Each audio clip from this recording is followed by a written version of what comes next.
អត់មានមកជាតិអីមិនទៅទេអីអ្នកទាំងអស់គ្នាមើលទៅនោះមានគេបុកមនុស្សហើយមិនអីទេ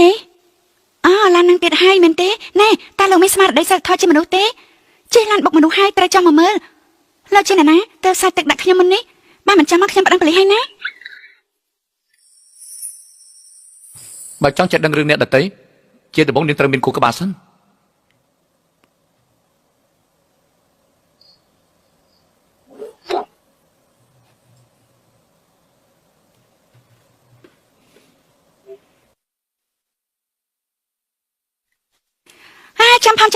ចាំផងតែអរគុណចេះលោកទៀតហើយចេញទៅហេតុអីចន្ទាយន្តនេះនៅក្នុងផ្ទះរបស់លោកអីសុំទោស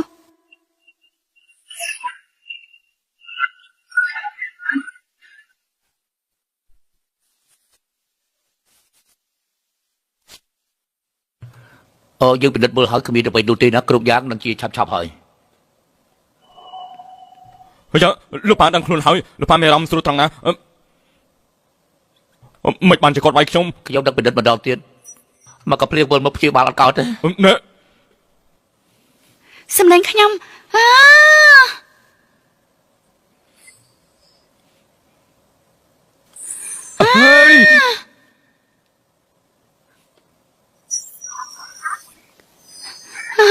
រឿងកាខ្ញុំរឿងកាខ្ញុំមកវិញរឿងកាខ្ញុំមកវិញរឿងកាខ្ញុំមកវិញរឿងកាអ្នកណាជារបស់អ្នកហ្នឹងមែនហើយជាកាប់ពិនធ្វើស្អីហ្នឹងជាកាប់ពិនលោកធានកិច្ចប្រជុំរបស់លោកជាមួយលោកវាងចិត្តចាប់ផ្ដើមហើយមកប្រហែលហើយ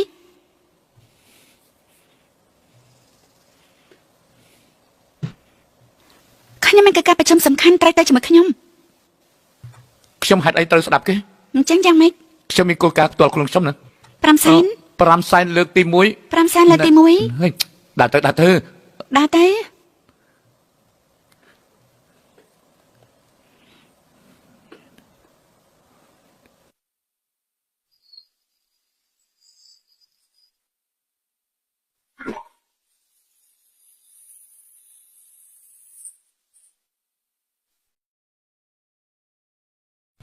នឹងជាអ្នកណាអង្គុយទៅនេះដែលមិនអាចប្រាប់បានពីភាពខុសគ្នារវាងអ្នកធំនិងអ្នកតូចហើយឲ្យអង្គុយចុះសំទោសលោកវាងគឺគេជាជំនួយការថ្មីរបស់ខ្ញុំលោកធានលែងទៅការខ្ញុំហើយ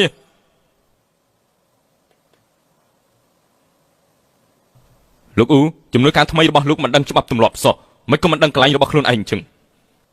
បងមិនលឺទេនេះជាច្បាប់ទម្លាប់ល្ងងមែនទេហ្មងអើយផ្ដេសផ្ដាស់ម្លេចទេឲ្យឆាប់ឡើងទៅចាប់ផ្ដើមទៅនេះជាដំណោះស្រាយរបស់ពួកយើងសម្រាប់ក្រុមហ៊ុនលោកវាងបរោះជាគោលដៅទីផ្សារសោភ័ណភាពរាងកាយដែលបង្ហាញពីអំណាចហ៊ុយិនសាចាំមើលខ្ញុំនឹងឲ្យលោកដឹងតើខ្ញុំមានអំណាចប៉ុណ្ណានៅពេលនេះលោកអ៊ូតើគម្រោងនេះលោកគិតយ៉ាងម៉េចដែរទៅយល់ថាលោកវាងនេះជាអ្វីដែលខ្ញុំគិតថាមុនស្នេហ៍បរោះគឺស្ថិតនៅលើសាច់ដុំរឹងមាំហើយសាច់ដុំក្រាស់តាមយោបល់ខ្ញុំរកតារាបង្ហាញម៉ូដប្រុសមកបរោះសាច់ដុំនឹងបង្ហាញម៉ូដឲ្យពួកយើងហើយបរោះសាច់ដុំហ៎តើសម្ដែងធ្វើរបៀបមិនទៅលោកវាងនេះជាអ្វីដែលលោកមិនដឹងនោះទេចាំខ្ញុំបង្ហាញលោកណាតើលោកធ្លាប់ឃើញតារាម៉ូដែលគេធ្វើយ៉ាងម៉េចទេនេះទុកថាខ្ញុំបង្ហាញឲ្យលោកចុះលោកចង់ដឹងថាធ្វើអញ្ចឹងយ៉ាងម៉េចនេះអើយម៉េចលោកបាក់ណែអុយណែ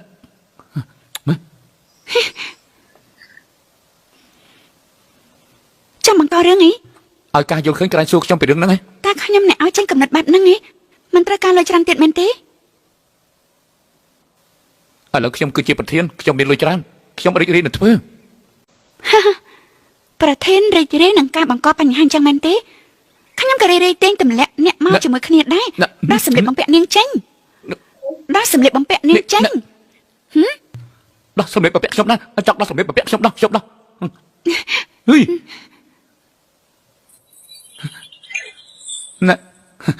ម្ដេចទេដោយសារ Fuji Group គាត់ថាកិច្ចសហការលើកនេះជារឿងកំ pl ែងលេងទៅហើយអញ្ចឹងយើងមិននិយាយគ្នាទៀតទេ លោកវាងខ្ញុំជូនដំណើរលោកលោកវាងប៉ិតហើយខ្ញុំសុំទៅលោកវាងមិនមែនមានអីចឹងនោះទេ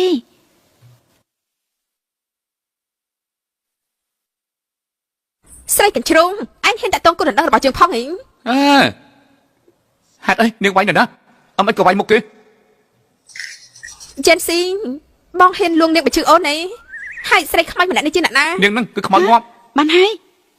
អ្នកនាងលើឈិនពេលលេគ្រប់មានការយកច្រឡំហើយខ្ញុំនឹងនាងខ្ញុំមិនស្គាល់ហ្វូយិនសឹនោះទេមិនស្គាល់ នាងហ៊ានបង្កបញ្ហាផងហីហើយចុះរូបថតមួយនេះបកស្រាយយ៉ាងម៉េច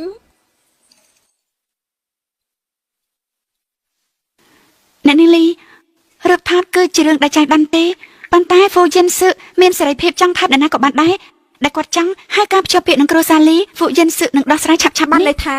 អ្នកទាំងពីរបាននិយាយគ្នាស៊ីជម្រៅរឿងនេះហើយមើលទៅទំនាក់ទំនងដូចជាខុសប្រក្រតីខ្ញុំមិនខ្វល់ទេ Full Agency លោកជ្រើសសហការជាមួយគ្រូសាលីឬក៏ជ្រើសស្រីម្នាក់នេះ ខ្ញុំមិនជ្រើសពីណាទេ តើកំពុងតែគិតអីហ្នឹងចាំនិយាយភ្លាមមកតើយ៉ាងម៉េច ប្រុសអត់ប្រយោជន៍ ទំនាក់ទំនងគ្រូសាររៀបចំ ហ៎លោកហ្នឹងខ្ញុំយល់ ហេតុអីមិនរកវិធីឲ្យគេចេញទៅ លី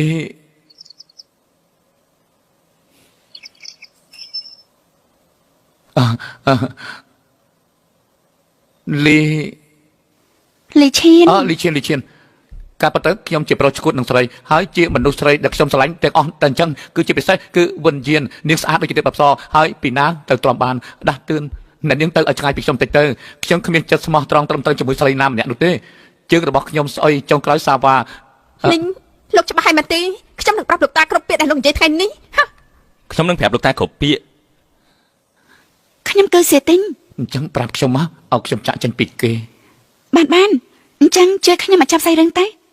អូនៅនឹងវងអញ្ជើញផ្លូវនេះបានត្រង់នេះហើយសូមជួយពន្លឺចាស់ល្អខ្ញុំបានរៀបចំជាពិសេសសម្រាប់អ្នកនាងចាប់ពីឥឡូវនេះទៅអ្នកនាងនៅថ្នាក់ក្រោមរបស់ខ្ញុំជាអ្នកមើលការខុសត្រូវ បានហើយចេញទៅ ទៅទៅជាមិនមកមានអារម្មណ៍ស្រៀងអញ្ចឹង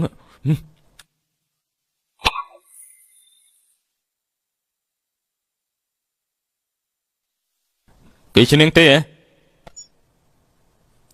នាងស្រឡាញ់ខ្ញុំខ្លាំងដល់ថ្នាក់មួយម៉ាត់ក៏មិនហ៊ាននិយាយតាមខ្ញុំគ្រប់វិធីមកដល់ក្រុមហ៊ុនទៀតនាងពិតជាស្វាស្វែងណា រូបរាងរបស់នាងពិតជាខុសពីរូបថតណា លោកផ្ញើរូបថតខ្ញុំឲ្យពួកគេ ហើយមិនបានធ្វើដូចជាកំណាញ់ម្លេះខ្ញុំមិនខ្វល់ថានាងចូលមកក្រុមហ៊ុនតាមរបៀបមិននោះទេប៉ុន្តែបើនាងមិនចង់ឲ្យប្រុសដទៃឃើញរូបថតរបស់នាងទេពីអ្វីដែលនាងបានលាក់បាំងឆាប់ចេញពីក្រុមហ៊ុនឲ្យបានឆាប់ចង់មកហើយមែនទេលោកធាន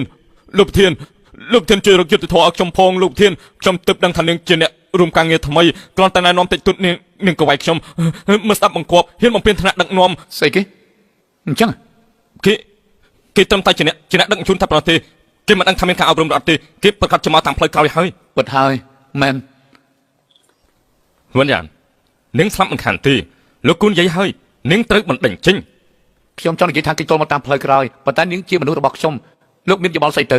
មុននេះគឺលោកថានាងមិនស្ដាប់បង្គាប់ឬក៏វាយថ្នាក់ដឹកនាំតាមមែនទេ អូទេនេះហៅថាត្រឹមត្រូវមិនខ្លាចអ្នកមានអំណាចហ៊ានតស៊ូតទល់ពិតជាក្លាហានណាស់ វ៉ាត់ស៊ីន បាទលោកធឿន ហើយអ្នកណានិយាយប្រេះផ្ដាស់ស្អីអ្នកណាហ៊ានប្រហឹនយើងប្រមានណាវាយគ្រប់យើងមិននឹងសើចជាមួយនឹងអ្នកណាទាំងអស់ស្ដាប់បានទេគឺយើងប្រមានពួកឯងលើទៅ បាទ លោកអនុធានលោកខ្ញុំខុសហើយ ខ្ញុំសុំទោសខ្ញុំពិតជាមិនដឹងមែនថាអ្នកទាំងពីរស្រឡាញ់គ្នាខ្ញុំពិតជាមិនដឹងពិតមែនសុំទោស អ្នកវិភាគម្នាក់នេះបើមិនបញ្ចប់មុខតំណែងក៏បានតែត្រូវតែមានការផ្លាស់ប្ដូរ អរគុណលោកគូឲ្យតែលោកមិនប្រជុំខ្ញុំលោកឲ្យខ្ញុំធ្វើអីក៏ខ្ញុំព្រមធ្វើដែរ លោកត្រូវទៅលាងបន្ទប់ទឹកចាប់ពីស្អែកលាងបន្ទប់ទឹកពិតជាល្អមែនល្អលាងបន្ទប់ទឹក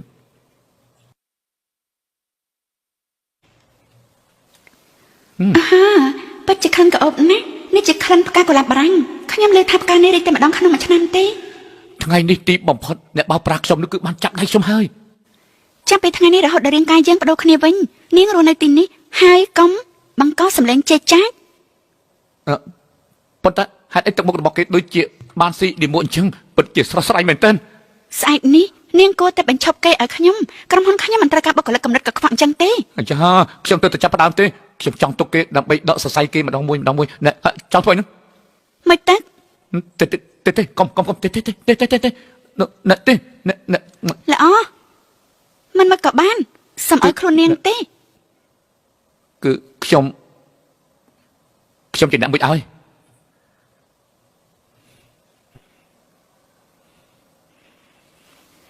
เฮ้ยហេតុអីមានអារម្មណ៍ចម្លែកម្ល៉េះ គិតថាខ្លួនឯងជាបន្លែទៅខ្ញុំជាអ្នកមើលថែខ្ញុំជាឈ្នួលកុំខ្មាស់អៀនអី ហេ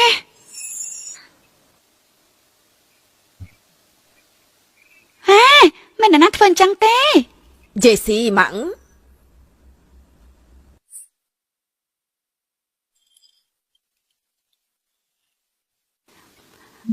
ម៉ាសំទោសដែលបង្កបញ្ហាជាពិសេសមកឃើញរឿងអញ្ចឹង ពេលនេះយើងក៏និយាយតាមត្រង់ចុះគឺយើងមិនទទួលពួកឯងតែពីរនោះទេគ្រួសារហ្វូមិនទទួលអ្នកដឹកជញ្ជូនជាដាច់ខាតយល់ទេ ដឹកជញ្ជូននឹងយ៉ាងម៉េចទៅឥឡូវម៉ាស់វិនយានគឺជាជំនួយការរបស់ខ្ញុំហើយជាឆ្អឹងខ្នងក្នុងក្រុមហ៊ុនមែនគឺជាក្នុងបងឯងខ្ញុំមែន មិនអាស្រ័យលើគ្រួសារឯងទេឯងមិនពេញចិត្តការណាត់ជួបនៅខាងក្រៅនាងគ្រាន់តែជាកញ្ជ្រោងញីនៅខាងក្រៅដែលធ្វើឲ្យយើងខឹងតែប៉ុណ្ណោះ កុំខឹងម៉ាក់សុខភាពមិនល្អសម្ពេតឈាមឡើងខ្ពស់ទៀតហើយ អេឥឡូវនេះខ្ញុំដូចជាមានអារម្មណ៍ប្រហែល ខ្ញុំមានថ្នាំនៅទីនេះ មិនបាច់មកធ្វើល្អទេចង់ចូលគ្រួសារហ្វូវិញឯងដេកចូលសពទៅយប់នេះម៉ាក់គេនៅទីនេះណា ហេតុអីតែយើងរកវិធីបដូររាងកាយយ៉ាងម៉េចទៅបើសិនជាគាត់នៅទីនេះរកវិធីព្រាមទៅធ្វើយ៉ាងម៉េច បាទធ្វើជាមនុស្សស្រីយ៉ាងម៉េចដែរ តើហេតុផលអ្វីអាចទៅរួចទៅ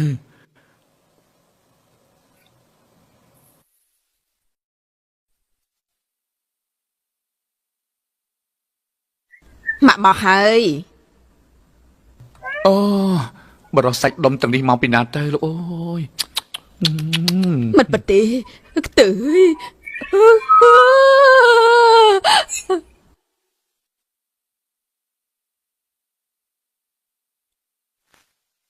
នេះគឺលុយ1លាន អ្នកមីងមិនថារឿងយ៉ាងណាទេខ្ញុំមិនអាចចាក់ចែងបានទេនៅពេលនេះ បាននេះគឺជាសម្ដីដែលយើងចង់ឮ ម៉ា ឯង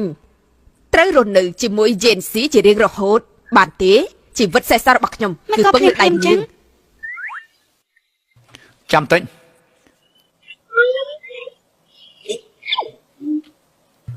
កូនមិនទាន់ព្រមនៅឡើយទេ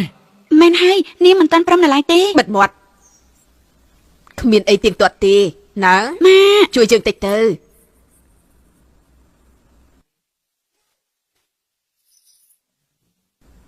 សូមមេត្តាទៅណាង ម៉ាក់លេងមកចឹងពេលមកយប់មែនទេ គ្រាន់តែបានឃើញរូបភាពនឹងភ្លាមពេលបិទភ្នែកគួរឲ្យខ្លាចណាស់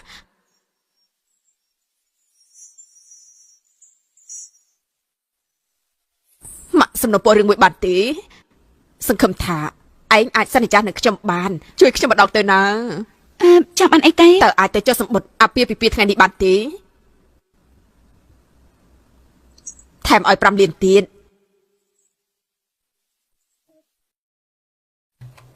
យល់ព្រមសហការរីករាយម៉ា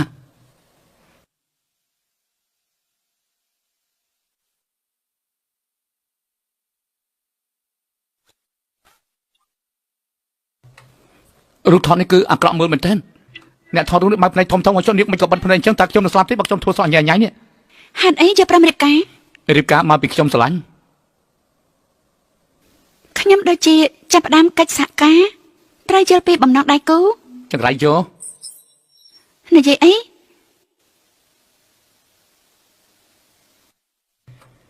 នេះនាងឃើញទេ គ្មានទៀតទេ គ្មានទេ ល្អណាស់រវាងយើងទាំងពីរសង្ឃឹមថាតំណែងសហការធម្មតាពេលរាងកាយយើងដូចគ្នាវិញយើងលែងគ្នា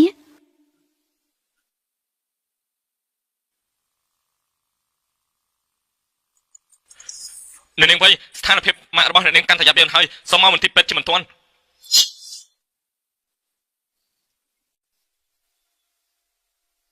អ្នកជំងឺមិនអីទេពេលនេះលោកអាចចូលទៅមើលបានហើយ អរគុណគ្រូប៉ែនណានៅចាំអ្វីដែលខ្ញុំប្រាប់លោកបានទេ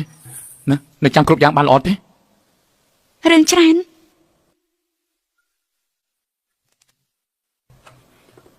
ទៅ ម៉ាក់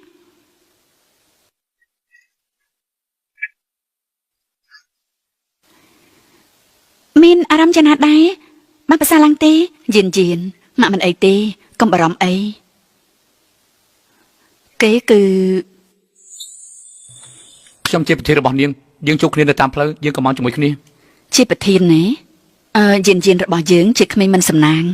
ឪពុករបស់នាងនឹងខ្ញុំលែងគ្នាតាំងពីនាងនៅតូចឪពុកនាងក៏បានរៀបការជាមួយប្រពន្ធក្រោយពី3ឆ្នាំក្រោយក៏ស្លាប់ទៅម្ដាយចឹងមិនល្អនឹងនាងឡើយហើយខ្ញុំនេះក៏ឈឺទៀតនាងពិតជាគួរអាណិតណាស់ខ្ញុំបរលោកមើលថែនាងឲ្យល្អឲ្យខ្ញុំផងនាងមិនធ្វើឲ្យលោកលំបាកនោះទេ កុំនិយាយចឹងអីនឹងជាកិច្ចការដែលខ្ញុំត្រូវធ្វើ ម៉ាក់ប្រធានកូនទឹកភ្នែករាក់បន្តិចហើយលោកជាមេដឹកនាំល្អណាស់អញ្ចឹងនាងស្រឡាញ់លុយខ្លាំងណាស់ដោយសារនាងត្រូវបង់ថ្លៃពេទ្យឲ្យម្ដាយរបស់នាង មែន ខ្ញុំសារភាពខ្ញុំយកខុសលើនាងកាលពីមុនអញ្ចឹងពេលរាងកាយយើងដូរគ្នាវិញខ្ញុំបង់លុយឲ្យនាងម្ដងទៀត មិនបាច់ទេពិតជាមិនបាច់ទេខ្ញុំមិនចង់ជពាក់គុណនរណាឡើយ និយាយច្រើន ខ្ញុំនឹងសងលុយលោកវិញទាំងអស់គឺថាខ្ញុំខ្ចីលុយលោកទៅចុះ ឆ្ងល់ណាស់ក្មេងស្រីតូចគ្មានលុយខ្លាចជាអ្នកមានដែររបៀបណាមើលទៅដូចជាមានលុយស្បំណាស់ហ្វូចិនគ្រប់មែនទេរងចាំខ្ញុំចុះ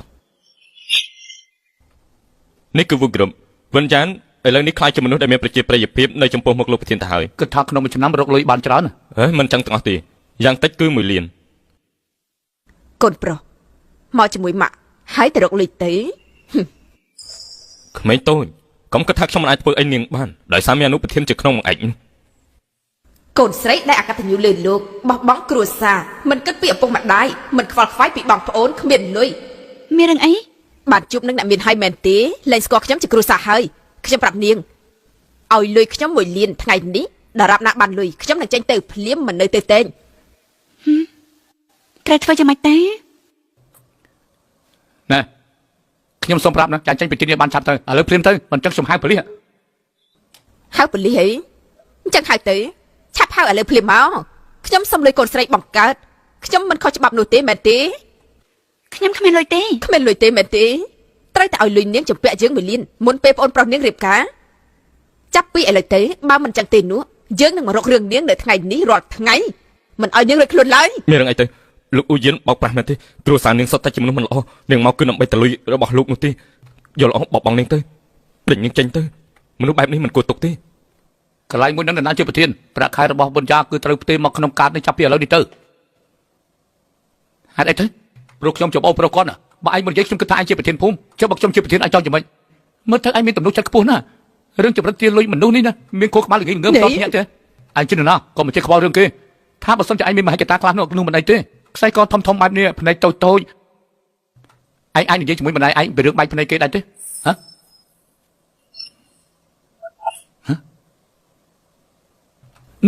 អូយក ូនប្រុស ចេញពីទីនេះឥឡូវនេះគឺយើងនឹងវាយឯងគ្រប់ពេលបើយើងឃើញឯង ពួកឯងចាំទៅមើលទៅតើកូន មើលខ្លួនឯងទៅគម្រោងនៅជាងឆឹងដំណើរការមិនល្អឥឡូវសំបីមហាជននៅតាមអ៊ីនធឺណិតក៏មើលមកយើងមិនល្អដែរ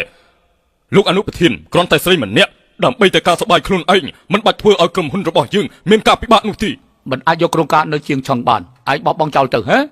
កំពុងតែមើលងាយនរណាហ្នឹងគ្រាន់តែក្រុមការជាងឆឹងតូចមួយមិនអាចយកបានទេខ្ញុំនឹងលេងពីក្រុមប្រឹក្សាពិបាលចាចេញពី YCT សំទោសណាខ្ញុំស្រែកលឺណាស់កាលហ្នឹងដោយសារតែកឹងខ្លាំងពេកហ្នឹងណាលោកមកគូជពាក់ខ្ញុំរឿងបញ្ជីស្លាប់រស់ទេ មិនអីទេ កំលួងខ្ញុំអីឥឡូវធ្វើយ៉ាងម៉េចទៅគឺលោកមិនត្រូវបណ្ដឹងចេញពីក្រុមហ៊ុនទេ អេកុំយំខ្ញុំចាំមានន័យថាកុំឲ្យស្រក់ទឹកភ្នែកលើមុខខ្ញុំរឿងសំខាន់យើងត្រូវដោះស្រាយបញ្ហាយ៉ាងណាឲ្យរូបរាងយើងដូចគ្នាវិញមានច្បាស់យ៉ាងម៉េចដែរ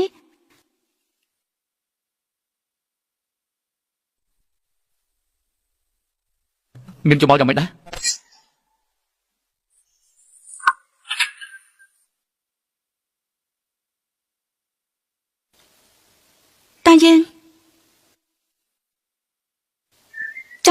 វិការរបស់លោកត្រូវដាក់ឲ្យត្រូវ របាយការណ៍សុំទោសផងជន់ដំណឹងទឹកគ្រប់គ្នានេះជន់ដំណឹងទឹកគ្រប់គ្នាចរាយន្តគឺត្រូវជួសជុលហើយណាត្រឹងទេ សារលំងជំរឿនទី2ចាប់ឡើង មិនអាចទៅរួចទេ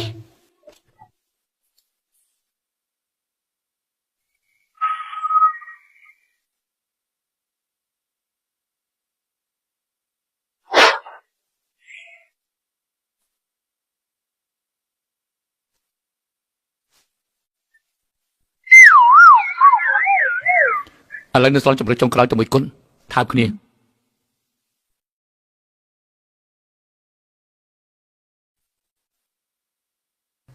អើយមិនអាចទេឈប់និយាយមកខ្ញុំទៀតទៅ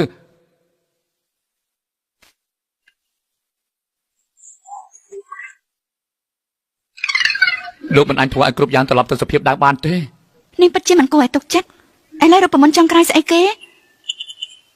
តែចូលលោកលីអ្នកទទួលខុសត្រូវកម្រងជាងឆឹងសូមឲ្យគេទុកឱកាសឲ្យយើងម្ដងទៀត ណែលោកលាសូមមេត្តាជួយខ្ញុំក្នុងគម្រោងការនឹងផង រឿងល្អកើតឡើងអញ្ចឹងលោកអ៊ូគឺត្រូវយល់រឿងដែលសមហេតុផលតើបានដែរទេ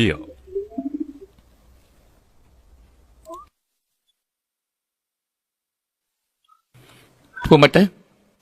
យើងពិភាក្សាតែមុខរបរ គ្រាន់តែប៉ះដៃសោះលោកច្បាស់អត់ មិនគ្រាន់តែជាការប៉ះដៃទេ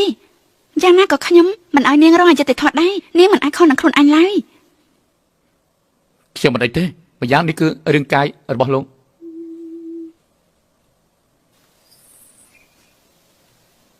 គ្មានបញ្ហាមែនទេ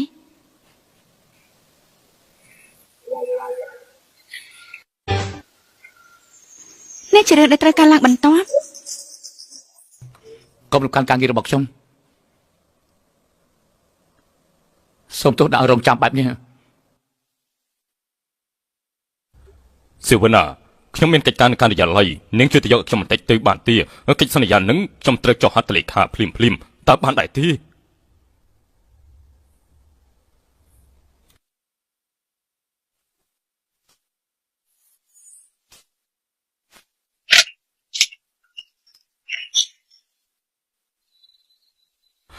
អ្នកទាំងពីរធ្វើបាបខ្ញុំកិច្ចសន្យានឹងទោះលើទាំងគង់ក៏ខ្ញុំមិនចោះហត្ថលេខាដែរខ្ញុំមិនចោះទេ លោកលីកុំអីណាខ្ញុំគិតថាអត់ត្រឹមហ្នឹង កិច្ចសន្យាក៏មិនបានចរចាថែមទាំងល្មើសលើលោកលីទៀត ដើម្បីមនុស្សស្រីសូម្បីក្រុមហ៊ុនក៏មិនរវល់ដែរ ខ្ញុំគិតថាលោកគួរតែគោរពតាមកិច្ចសន្យារបស់ពួកយើងហើយ គ្រប់គ្រាន់ណាទទួលស្គាល់ថាខ្ញុំខុសឆ្គងទៅចុះឲ្យបាត់បង់កិច្ចសន្យានេះល្មើសដៃគូក៏ប៉ុន្តែលោកក៏មិនអាចបដិសេធការប្រឹងខ្ញុំដែរគ្មានអ្នកចង់ឲ្យក្រុមហ៊ុនរីកចម្រើនជាងខ្ញុំទេ កម្រងស្ថិតក្នុងការពិនិត្យឡើងវិញសង្ឃឹមថាលោកនៅតែរក្សាការពិចារណាដដែល ប្រធានទាំងឡាយអ្នកនៅទីនេះរិះគន់ខ្ញុំអត់លោកធ្វើដើម្បីក្រុមហ៊ុនទេនេះលោក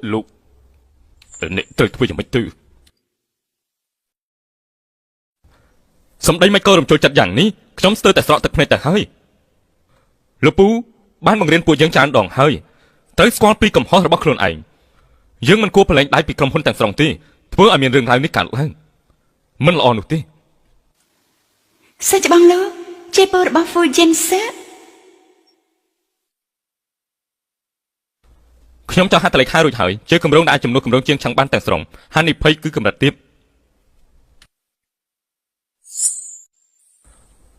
លោកមេងទស្សនវិស័យវែងឆ្ងាយអនុប្រធានលោកត្រូវប្រឹងប្រែងរៀនបន្ថែមពីលោកប្រធានមេងណា គ្រប់គ្នានេះជារបាយការណ៍វិតម្លៃរបស់ Lee Group កាលពីមួយខែមុនខ្សែសង្វាក់មូលធនក្រុមហ៊ុនពួកគេមានបញ្ហាមានការផ្សព្វផ្សាយរួចអស់ហើយលោកអនុប្រធានមិនចាស់តែលេខាលើកិច្ចសន្យាគឺជាជំរឿត្រឹមត្រូវបំផុតពេលឥឡូវ រឿងអនុប្រធានមានចក្ខុវិស័យឆ្ងាយជាងនេះគឺជួយក្រុមហ៊ុនមិនឲ្យខាត់បង់ពេលវេលាគឺជួយដល់ក្រុមហ៊ុនចំណេញបានច្រើនទៀតហឺ ពេលវេលានៃការខំប្រឹងប្រែងរបស់យើងដាក់នៅក្នុងគម្រោងនេះក្រុមហ៊ុនមិនខាត់នោះទេហ្វូយ៉ានស៊ឺឯងកំពុងស្ដាប់យើងឬអត់ បានលពូខ្ញុំនឹកលពូខ្លាំងណាស់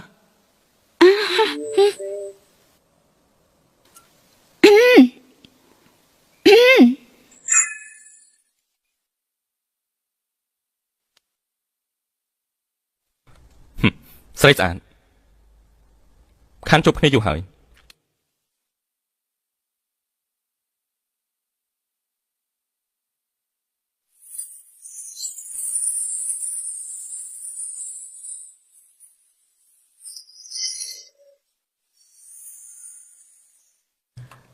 ជួបគ្នាពេលក្រោយគ្រូតូច ឆាប់ទៅ ណ៎ជួបគ្នាពេលក្រោយ ខ្ញុំដាស់តឿននាងនៅឆ្ងាយពីគាត់ ហេតុអីទៅ គាត់គឺជាគូប្រជែងរបស់ខ្ញុំ គាត់ចង់លេបយកក្រុមហ៊ុនរបស់លោកណ៎លពូ តែឆាប់ឡើង អលីហើយលីហើយ អូនស្រីហេតុអីរាងកាយរបស់នាងទន់ខ្សោយម្លេះគ្រាន់តែផឹកត្រជាក់តែបន្តិចក៏ឈឺកាពះដល់ឥឡូវនេះមិនតាន់ជា ថ្ងៃនេះថ្ងៃអីថ្ងៃទីប្រហែល មានអីកាលឡើងហ្នឹងថ្ងៃទី15ហ្នឹង លោកគួរតែមានសម្លេងអនាម័យនៅផ្ទះហើយมันអាចប្រហែលបានទេ មករត់ដីមករត់ដី នាំចាំតិចទៀតខ្ញុំកំងឲ្យចាំសិនទៅ ខ្ញុំជាបារម្ភមានសង្ហាមិនអាចមានសម្លេងអនាម័យនៅផ្ទះ មិនដឹងថាគេប្រើវារបៀបម៉េចទេខ្ញុំទៅមុនសិន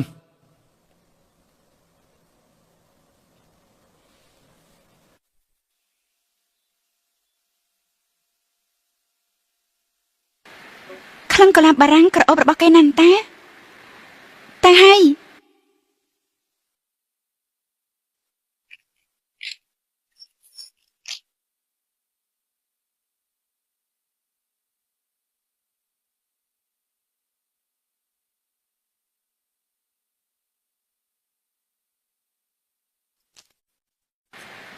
ហេតុអីនៅមិនតាន់តបទៀត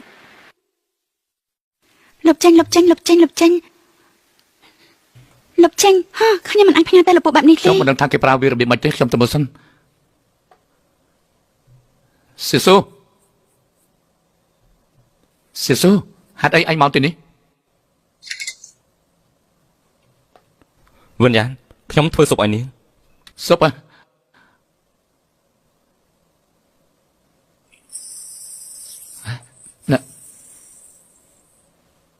ណែតាគេមកធ្វើអីទីនេះ កុំខ្វល់អី ណែនេះចេះប្រើវាទេ ខ្ញុំជាមនុស្សប្រុសពេលនេះបែរជាត្រូវមករដូវទៅវិញ កុំបារម្ភអីយកវាទៅប្រើទៅហើយលោកនឹងអាចមានអារម្មណ៍ឈឺដើមទ្រូងហើមពោះឈឺខ្នងហើយដូចជាមានការរំខាននៅក្នុងខ្លួនយ៉ាងអញ្ចឹង ពេលនេះខ្ញុំពិតជាមានអារម្មណ៍ថាធុញទ្រាន់ខ្លាំងណាស់ អ្វីដែលអាចធ្វើបានគឺមានតែការអត់ធ្មត់ប៉ុណ្ណោះ ខ្ញុំមិនជឿថានាងអាចធ្វើបានល្អជាងខ្ញុំទេអើយ ណាយ៉ាងម៉េច ជឿខ្លាំងណាស់ បើអញ្ចឹងចាំខ្ញុំជួយលោកណាខ្ញុំមកសាបែបនេះយ៉ាងម៉េចដែរបានធូរទេបានធូរហើយនៅខ្ញុំប្រាប់លោកហើយមនុស្សស្រីត្រូវទទួលការឈឺចាប់ជារៀងរាល់ខែខ្ញុំគិតថាវាគឺជារឿងធម្មតាទេ តែនេះជារឿងធម្មតានាងដឹងថាពេលនេះខ្ញុំឈឺកន្លែងណាទេពេលចុងជើងដល់ចុងសក់វាឈឺគ្រប់កន្លែងទាំងអស់ជាពិសេសគឺឈឺដើមទ្រូងក៏ឈឺខ្លាំងណាស់ដែរ កុំប៉ះវាអីសោះ យ៉ាងម៉េចក្រែដើមទ្រូងនេះជារបស់នាងត្រូវ ប៉ុន្តែ ទេ វាជាដៃរបស់លោក ប៉ុន្តែកាលមុននាងធ្លាប់ងូតទឹកឲ្យខ្ញុំដែរតាចិត្តមនុស្សស្រីពិតជាផ្លាស់ប្ដូរលឿនជាងបាច់សភៅទៅទៀត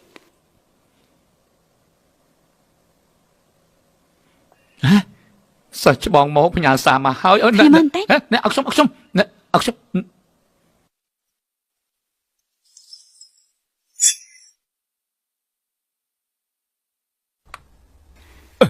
ឲ្យមកខ្ញុំ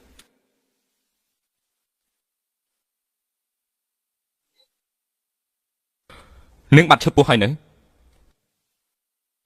ខ្ញុំចាំបានថាកាលនៅរៀនគឺនាងចូលចិត្តវាណានេះជាសុពត្រីក្រហមគឺជាគេទៀតហើយ មិនថាខ្ញុំចូលចិត្តអីទេក៏លោកប្រធានទិញឲ្យខ្ញុំដែរយល់អស់លោកគួរមើលថាខ្លួនឯងទៅល្អជាង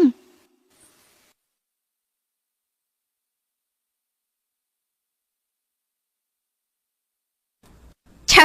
នៅធ្វើខ្លួនជាមនុស្សត្រឹមត្រូវទៀតម្ដងញ៉ាយលោកធានហ្វូឥឡូវមកពាក់ព័ន្ធជាមួយលោកប្រធានមិញទៀតហើយត្រឹមតែជាអ្នកដឹកជញ្ជូនពិតជាចង់តាមខ្ពស់មែនណោះឬក៏ចង់លេងផ្លូវកាត់តែម្ដង តែជាអ្នកដឹកជញ្ជូនវាយ៉ាងម៉េចសំខាន់គឺរកលុយមកដោយភាពត្រឹមត្រូវប្រសើរជាងអ្នកខ្លះពូកែទៅខាងនិយាយដើមអ្នកដទៃពីក្រោយខ្នង ហើយកំពុងធ្វើអីហ្នឹងជប់ឆ្លោះគ្នាទៅមុននេះទើបទទួលបានដំណឹងថាអ្នកគ្រប់គ្រងថ្មីនៅក្រុមហ៊ុនមកដែលជាសិស្សបញ្ចប់ការសិក្សាពីបរទេសអ្នកគ្រប់គ្នាសូមស្វាគមន៍ វិនច័ន្ទ អូ ស្គាល់គ្នាហ៎ មិនត្រឹមតែស្គាល់ទេពួកយើងជាមិត្តនឹងគ្នានៅវិទ្យាល័យទៀនបងចាត់ស៊ឺតើបងសប្បាយចិត្តទេនៅពេលដែលបានជួបខ្ញុំនេះជាការសប្បាយខ្ញុំបានរៀបចំជួបបងណាណែបងចាត់ស៊ឺមិនក៏បងធ្វើបែបនេះ បងមិនស្គាល់ខ្ញុំទេអីយើងរៀនមត្តេយ្យបឋមនិងអនុវិទ្យាល័យជាមួយគ្នាថែមទាំងបងនិយាយថាចង់រៀបការជាមួយខ្ញុំទៀនអ្នកនាងឈួយចិននិងលោកប្រធានពិតជាស័ក្តិសមនឹងគ្នាណាអូ យល់ល្អចាញ់ពីទីនេះទៅ ហើយអីក៏និយាយដាក់គេបែបនេះនាងគ្រាន់តែជាស្រីធម្មតាម្នាក់ទេ ពិតជាធម្មតាពេកហើយបើសិនជាលោកមានភ្នែកពីរនោះលោកគួរតែមើលឲ្យបានច្បាស់សិនទៅមុននឹងធ្វើស្អី ខ្ញុំ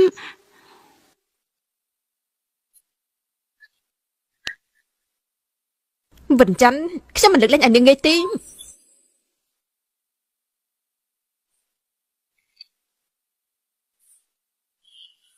វិនច័ន្ទនេះជាលទ្ធផលដែលនាងបានធ្វើអីនាងមើលទៅគម្រោងនេះមិនអាចទទួលយកបានទេ ខ្ញុំគិតមើលទៅនេះដូចជាមិនឃើញមានខុសកន្លែងណាផង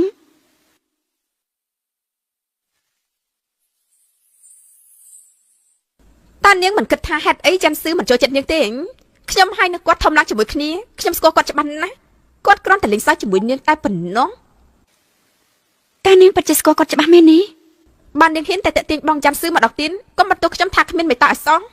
អូហូនាងតែនាងជាមនុស្សដែលចូលចិត្តនិយាយអាក្រក់ដាក់អ្នកដទៃបែបនេះ យ៉ាងមិញឬមួយក៏នាងចង់ទៅប្រាប់បងចាំស៊ឺមែនទេ ខ្ញុំប្រាប់នាងណាអោះ វិនច័ន្ទតើនាងចំណែនដែលគម្រោងរបស់ខ្ញុំធ្វើបានល្អជាងនាងមែនទេហេតុអីក៏នាងរុញខ្ញុំបែបនេះ នេះថាមានរឿងស្អីទៅនឹងហេតុអីបានជាអញ្ចឹង ខ្ញុំមិនបានរញនាងទេ ហ៎ហេតុអីមនុស្សស្រីស្លូតធម្មតាម្នាក់បែរជាចូលចិត្តកុហកបែបនេះទៅវិញនោះ ខ្ញុំបានប្រាប់លោកហើយតែលោកមិនជឿលើកនេះមានអីចង់និយាយទៀតក្រុមហ៊ុនគឺមានកាមេរ៉ាហើយបើលោកចង់ដឹងអាចទៅមើលទៅគឺដឹងហើយ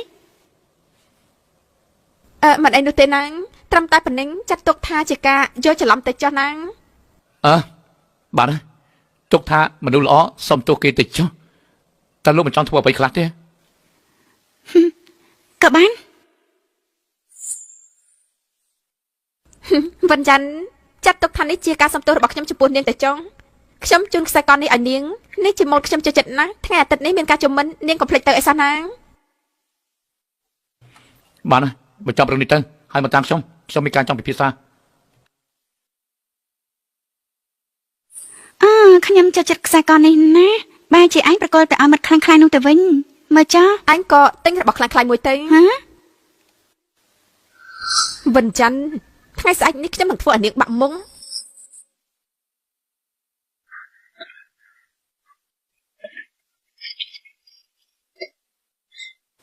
ហេតុអីខ្ញុំត្រូវចូលរួមកម្មវិធីមួយរបស់នាងដែរនោះ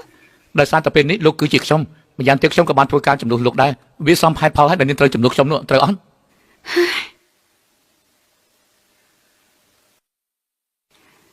គ្រប់គ្នាមើលទៅតើនរណាគេមក ជាស្រីស្រក់កញ្ញាញ់តើមើលទៅនាងប្រហែលជាឈូមិញហើយមើលទៅយល់អត់លោកគួរទៅឲ្យឆ្ងាយពីនាងទៅ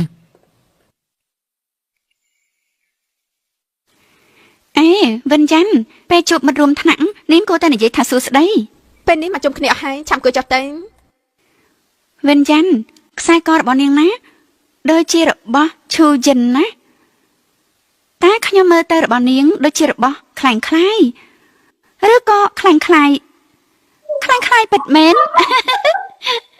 បើទិញកន្លែងកំពាក់អីល្អជាងវាពិតជាគួរឲ្យខ្មាស់គេខ្លាំងណាស់ខ្ញុំគិតថានាងប្រហែលជាចង់ធ្វើដូចជួយចិនខ្ញុំឮថាពេលនេះវិទ្យាល័យនាងគឺជាសិស្សគំរូថែមទៀនតែជាសិស្សល្អអីទេមិនដូចជាជួយចិនទេមើលតែគេទៅទៅជាអ្នកមានពិតប្រកបមិនបន្លំនោះទេហើយចំណែកនាងគ្រាន់តែជាលពៅដែលគេភ្ជួរក្នុងភូមិតែមានអ្វីកាត់ឡើងទៅណខ្សែកមួយខ្សែនោះមានតម្លៃត្រឹមតែ9យួនបងនឹងថ្លៃដឹកផង នេះជាខ្សែកដែលឈូយិនឲ្យខ្ញុំវាពិតជារបស់ខ្លាំងខ្លាយមែនដូច្នេះទើបខ្ញុំទិញរបស់ពិតសម្រាប់ខ្លួនឯង ស្អីគេតើនាងមានសមត្ថភាពទិញបានយ៉ាងម៉េច នាងអាចនិយាយថាវាពិតឬមិនពិតតាមរយៈការមើលឃើញ ខ្ញុំមិនដែលដឹងពីពួកស្រីទាំងអស់នេះទេ ឈូយិនខ្ញុំមិនដែលដឹងពីពួកនាងទាំងនោះទេតែខ្ញុំឮថានាងបានធ្វើត្រាប់តាមគេតែនរណាទៅដែលចិត្តប្រុសតែមួយនោះការពិតគឺឈូយិននិងសិស្សច្បងមេងបានណាត់ជាមួយគ្នានាងបានធ្វើបាបមេងបៃឈិន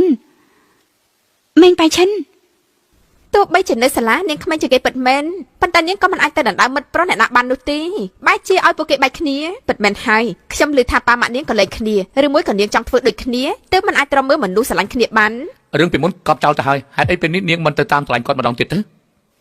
រឿងពីមុនគឺបានកប់ចោលហើយហេតុអីក៏ពេលនេះនាងមិនទៅតាមស្រឡាញ់គាត់ម្ដងទៀតទេ ខ្ញុំគិតថា មិនទៅជ្រើ ខ្ញុំ ស មិន ជ្រែ ទៅ ក ជ្រើស តំ ជ្រែក ណ ទំ ង នាក់ របស់ ទំនង អ្នក អ្នក ទាំង ទាំង ពី ពី រ រ ទៀត ទៀតទេនាងជាមនុស្សទី3ហើយបែរជានៅនិយាយចំអកគេបានទៀតពិតជាមុខក្រាស់មែនមើលចុះ នាងមិនមែនជនទី3ទេព្រោះការពិតទៅខ្ញុំនឹងឈូយិនពួកយើងមិនអាចតាក់ទងគ្នាទេព្រោះការពិតខ្ញុំនឹងឈូយិនមិនអាចតាក់ទងគ្នាទេមនុស្សដែលខ្ញុំស្រឡាញ់គឺវិនយ៉ាន់ តែនេះជាការពិតអី ឈូចិននាងកុហកពួកយើងរហូតមកបើតាមចិត្តក្តៅណាស់ចង់តែដល់ឲ្យចំកណ្ដាលមុខទេសិស្សច្បាំងមីងខ្ញុំមិនបាននិយាយបែបនេះទេ ខ្ញុំមិនខ្វល់ថានាងនិយាយល្អទេបើសិនជានាងនៅតែធ្វើបែបនេះទៀត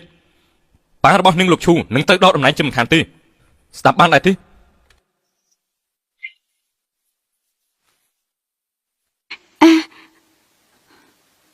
អរគុណដែលបានជួយខ្ញុំតែខ្ញុំទៅខ្លួនឯងបាន វិនយ៉ាន់ពាក្យដែលខ្ញុំនិយាយមុននេះគឺជាពាក្យពិតណាស់ខ្ញុំចូលចិត្តនាងមែនខ្ញុំចង់សារភាពប្រាប់នាងនៅថ្ងៃដែលពួកយើងទទួលសញ្ញាបត្រប៉ុន្តែពេលនោះប៉ារបស់ខ្ញុំស្លាប់តែធ្លាក់ខ្លួនឈឺដូច្នេះខ្ញុំត្រូវទៅបរទេសអស់ជាច្រើនឆ្នាំខ្ញុំមិនអាចភ្លេចនាងទេរហូតដល់ថ្ងៃមួយខ្ញុំឃើញនាងនៅក្រុមហ៊ុនខ្ញុំមិនចង់បាត់បង់នាងម្ដងទៀតទេ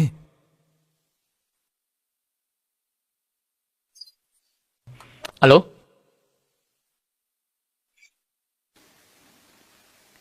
គ្មានអ្នកណាម្នាក់អាចនៅរងចាំលោករហូតបាននោះទេបើបាត់បង់គឺបាត់បង់ហើយ នាងពិតជាមិនខ្វល់ពីទំនាក់ទំនងពួកយើងទេ ខ្ញុំសុំទោសខ្ញុំបានរៀបការហើយ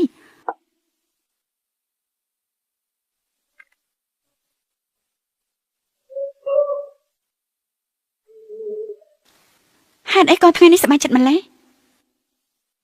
ប្រកាសហើយខ្ញុំកំពុងវឹកហាត់នៅម្នាក់ឯងហើយខ្ញុំមិនគិតថាមេងបៃឈិនហើយនឹងខ្ញុំអាចមានទំនាក់ទំនងបែបនេះទេហើយក៏គេបែរជាស្រឡាញ់ខ្ញុំអស់ច្រើនឆ្នាំ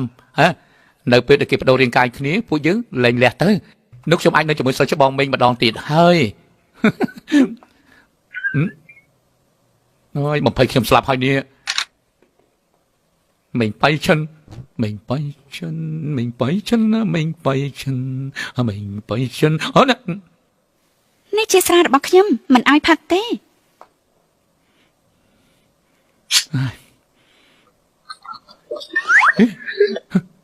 ចិត្តអាក្រក់ម្លេះទេនេះនៅពេលដែលបដូររាងកាយគ្នាពួកយើងលែងលះទៅ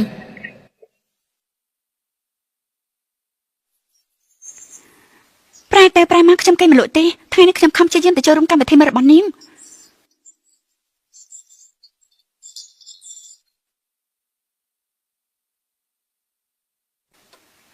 អាឡូគូហ្វឹង វិនយ៉ាងមកដល់ហើយហ៎ និយាយទៅមានរឿងអី គឺមិនប្រញាប់ទេញ៉ាំបាយសិនទៅរឿងហូបដែលនាងចូលចិត្តទៅណា បើអញ្ចឹងយកក្តាមដែលថ្លៃទាំង3មក ថាម៉េចក្តាមថ្លៃហ៎ មែនហើយបើអញ្ចឹងពួកយើងនិយាយគ្នាសិនទៅ វិនយ៉ាងលើកទោសឲ្យខ្ញុំផងណាចំពោះភាពកេងក្អាងរបស់ខ្ញុំពិតជាស្ដាយក្រោយខ្លាំងណាស់ដែលបាច់គ្នាជាមួយនឹងនាងខ្ញុំពិតជាខ្ញុំស្ដាយក្រោយមែនឈប់សិនខ្ញុំនឹងរៀបការជាមួយអ្នកផ្សេងនោះទេខ្ញុំចាំតែនាងម្នាក់គត់សូមនាងលើកលែងទោសខ្ញុំទៅខ្ញុំចង់រៀបការជាមួយនាង រៀបការឯងហាត់អីទៅ ព្រោះខ្ញុំមានឡានមានផ្ទះ ឡានផ្ទះមួយទឹកចាឲ្យខ្ញុំជួយដល់បំណងរួមគ្នាជាមួយលោកតាមែនទេ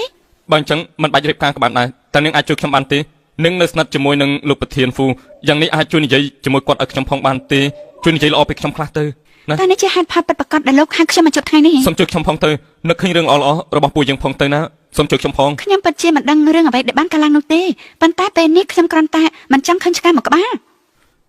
ជប់ភ្លាមកុំឲ្យខ្ញុំខ្វះការអត់ធ្មត់ណា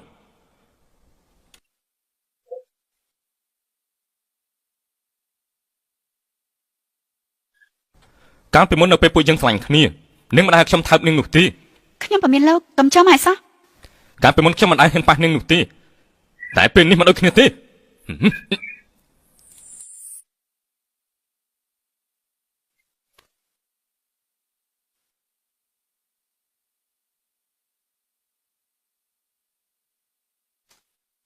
ឈប់ភ្លាម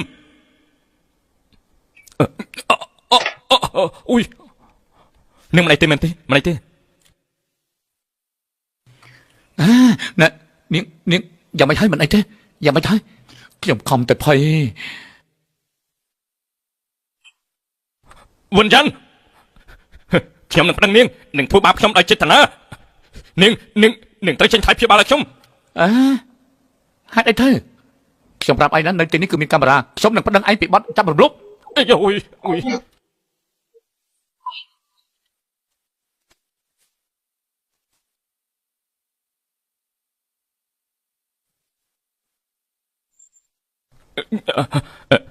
លោកមីងតើលោកស្រឡាញ់ស្រីចង្រៃនោះមែនទេកុំស្រឡាញ់នាងអីមែនហើយដរាបណាលោកព្រមជួយខ្ញុំនឹងជួយយកនាងឲ្យលោកវិញសូមលោកជួយខ្ញុំផងទៅណា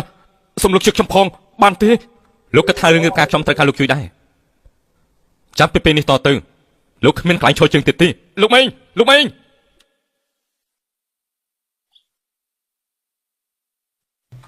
តើលោកគិតថាលោកជានរណាទៅហ៊ានទៅជួបគេតែម្នាក់ឯងមើលដៃរបស់ខ្ញុំពេលនេះមានរបួសហើយ សប្បាយចិត្តទៅទោះជានាងមិនលាបថ្នាំឲ្យខ្ញុំតែវាក៏នឹងជាដែរ តើអាចជាដែរ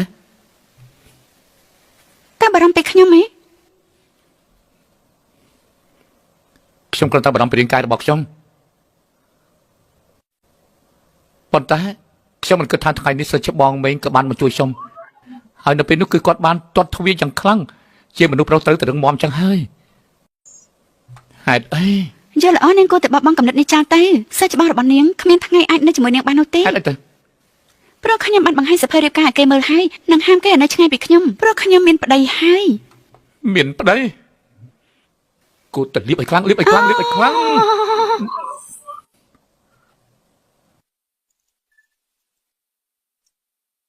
សួស្តីលោកគ្រូនេះជាការិយាល័យចុងហួរគឺពួកយើងបានទទួលពាក្យបណ្ដឹងដែលនាងវិនបានប្តឹងលោក នេះច្រឡំលេខហើយ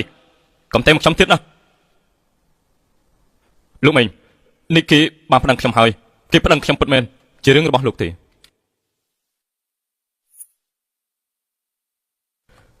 នេះជាការចុងក្រោយរបស់លោកហើយបើលោកនៅចង់បាននាងទៀតលោកត្រូវទុកឱកាសឲ្យខ្ញុំម្ដងទៅ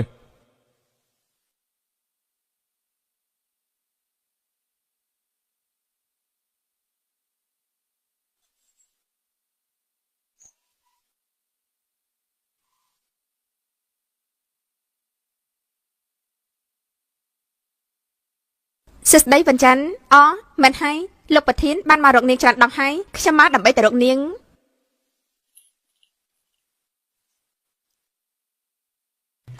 នេះជាការសុំទោសរបស់ខ្ញុំចំពោះរឿងការពីម្សិលមិញអូនសម្លាញ់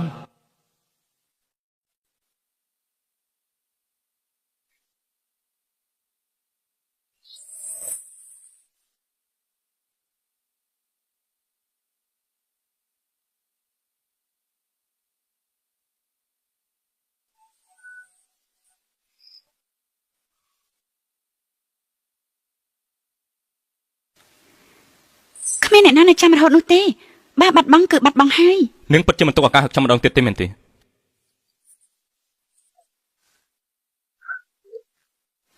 សុំទោសខ្ញុំបានរៀបការហើយ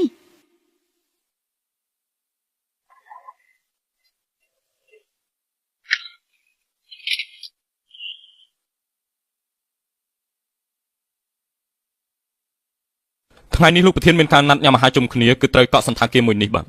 ស្រេចទៅលោកសម្រាប់ចិត្តទៅ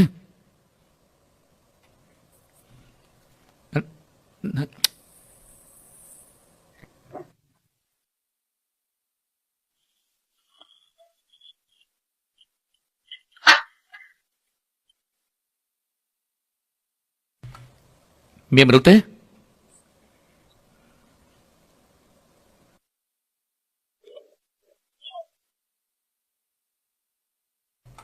Dịch sư.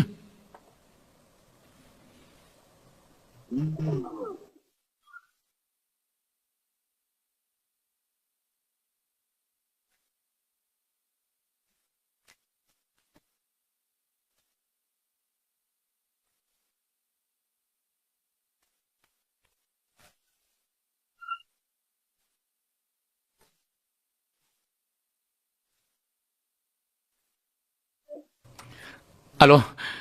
chăm hai bên một bọc trong. Dịch sư, ta lúc trong thủ ấy. យេស៊ូនេះគឺជារាងកាយរបស់ខ្ញុំណាបន្តិចទៀតគ្រូប៉ែននឹងមកដល់ហើយណាគឺធ្វើចិត្តតែតិចកុំធ្វើចឹងហើយនេះឆាប់ចេញពីខ្ញុំនេះកុំធ្វើចឹង កំរើ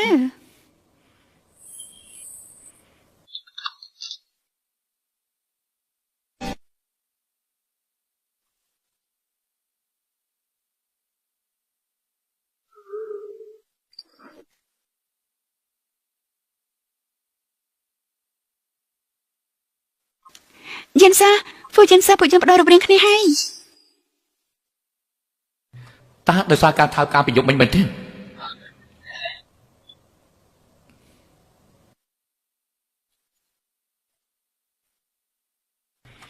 តើនាងប្រញាប់ទៅណា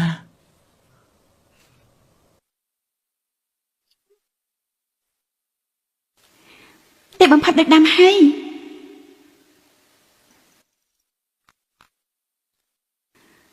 ហេតុអីក៏មករបស់ខ្ញុំមូលខ្លាំងម្ល៉េះ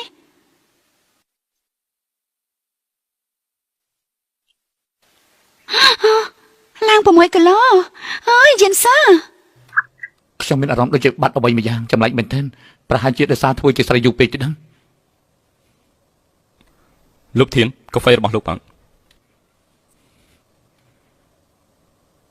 អត់អីក៏ប៉ែម្ល៉េះ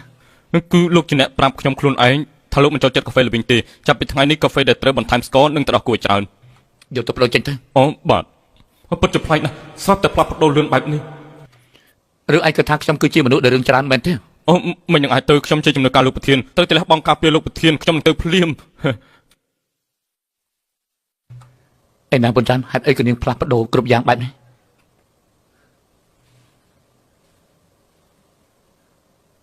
ឯណាប៉ុន្តែ នាងថាឈឺពោះក៏សុំចេញទៅមុនបាត់ហើយ ជឿកាពះឬមួយក៏នាងមករដូវទៀតហើយ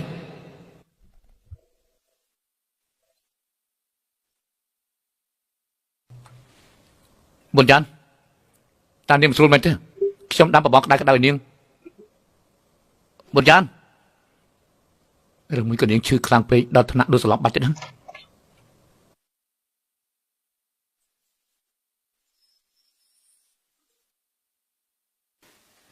លោកបាននិយាយហើយបន្ទាប់ពីបដររូបរាងគ្នាលោកត្រូវតែលេងលះជាមួយនឹងខ្ញុំរងចាំរហូតដល់លោកព្រមលេងលះជាមួយនឹងខ្ញុំ បុនយ៉ាន សាច់បងតើថ្ងៃនេះបងមានអ្វីត្រូវនិយាយជាមួយនឹងខ្ញុំមែនទេ វិញ្ញាណ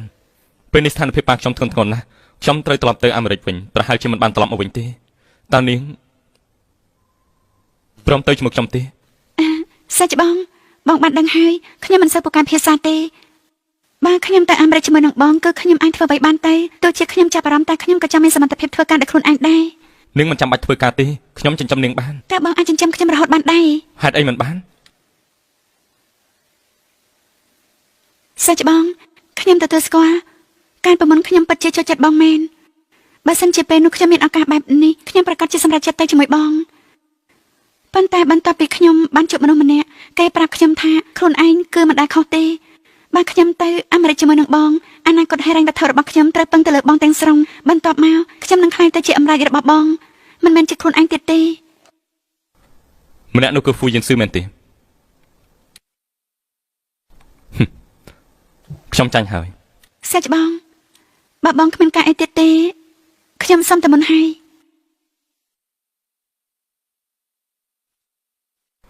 វិញ្ញាណ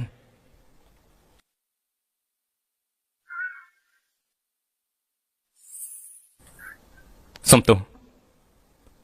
សពិតមែន នៅថ្ងៃអនាគតបងប្រកាសជាបានជួបមនុស្សជាច្រើនសាច់បងប្រហែលជាមានតែបងម្នាក់ទេដែលខ្ញុំអាចរងចាំជួបម្ដងទៀតជូនពរសំណាងល្អ វិញ្ញាណមែនទេវិញ្ញាណមែនទេ ពលលោកជាអ្នកណា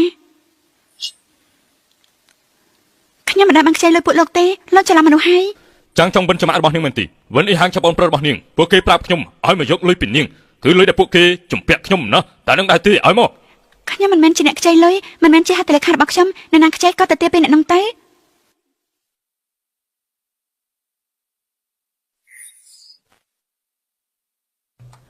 នាងមិនដឹងទេ ហើយជាវីរៈបរិសុទ្ធជួយស្រីស្អាតមែនទេយើងនឹងវាយឯងឲ្យតតែចេញពីទីនេះ ខ្ញុំចេះទៅប៉ូលីសហើយ បើពួកឯងមិនចង់ផឹកតែទេចេញពីទីនេះភ្លាមទៅ មិនយ៉ាងណាកុំចង់រត់គេចអសោះណាមិនថានាងទៅដល់ណាទីខ្ញុំនឹងតាមនាង ថ្ងៃស្អែកខ្ញុំនឹងឲ្យកងអង្គរៈការពារនាង ប៉ុន្តែពួកគេការពារខ្ញុំបានតែមួយផ្លែតប៉ុណ្ណោះមិនអាចការពារបានរហូតនោះទេ ពួកគេមិនអាចតែខ្ញុំអាច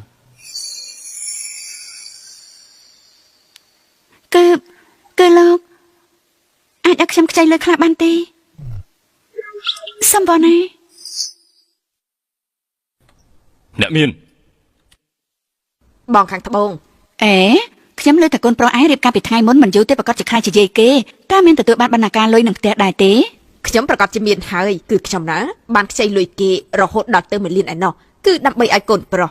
យ៉ាងណាក៏នាងត្រូវតែសងចំនួនខ្ញុំដដែលនឹងកូនប្រុសខ្ញុំក៏ត្រូវតែបានរៀបការចូលគ្រួសារវិនជាមិនខាន 1លានហើយចុះបើនាងមិនអាចសង សងវិញបានគឺជារឿងរបស់នាងគ្មានអីពាក់ព័ន្ធនឹងខ្ញុំទេ ហេតុអីខ្ញុំត្រូវសងលុយចំនួនម៉ាក់នោះ អេកូនចង្រៃយន់នេះតើឯងត្រឡប់មកវិញយ៉ាងម៉េចបានហ៎ឯងចង់ប្រភ័យឲ្យយើងស្លាប់មែនទេគឺដោយសារតែឯងនឹងហើយទើបធ្វើឲ្យប៉ារបស់ឯងស្លាប់នោះអីមិនដោយសារតែការរៀនរបស់ឯងទើបធ្វើឲ្យគ្រួសាររបស់យើងធ្លាក់ទេហ៎ ម៉ាក់មិននឹងថាឲ្យគេគួរតែលៀងគូតខ្លួនឯងស្អាតសិនទេមិនចេះខ្មាស់គេទេគាត់ថាដើម្បីតែការសិក្សារបស់ខ្ញុំតែអ្នកជាអ្នកបងថ្លៃសិក្សាខ្ញុំមែនទេខ្ញុំខំធ្វើការដើម្បីឲ្យអ្នក ឯងហ៊ាននិយាយបែបនេះដាក់មកខ្លួនឯងផងហើយយើងនឹងសម្រាប់ឯងអូ នេះហើយជាការសោរបស់ខ្ញុំនោះច្រើនឆ្នាំកន្លងមកនេះខ្ញុំខំប្រឹងធ្វើការដើម្បីចិញ្ចឹមខ្លួនឯងដឹងទេ ឯងអូ សម្រាប់មើលកាភ្លៀងនេះគឺគ្មានហាត់ផលទេគឺខ្ញុំចង់បាយយូរហើយ ហ៊ានផ្ទះម៉ាក់ខ្ញុំផង នៅក្នុងកាតនេះមានលុយ1លានគ្រប់គ្រាន់សម្រាប់អញយកទៅសងគេប៉ុន្តែក៏ត្រូវមានអ្វីយកមកដោះដូរដែរនេះគឺជាលិខិតកាត់ផ្ដាច់ទំនាក់ទំនងរវាងម៉ាក់កូននិងគ្រួសារមួយនេះចុះហត្ថលេខាសិនទៅបន្តពីចុះហត្ថលេខារួចខ្ញុំគ្មានតេតងជាមួយគ្រួសារនេះទៀតទេ បានខ្ញុំនឹងចុះហត្ថលេខា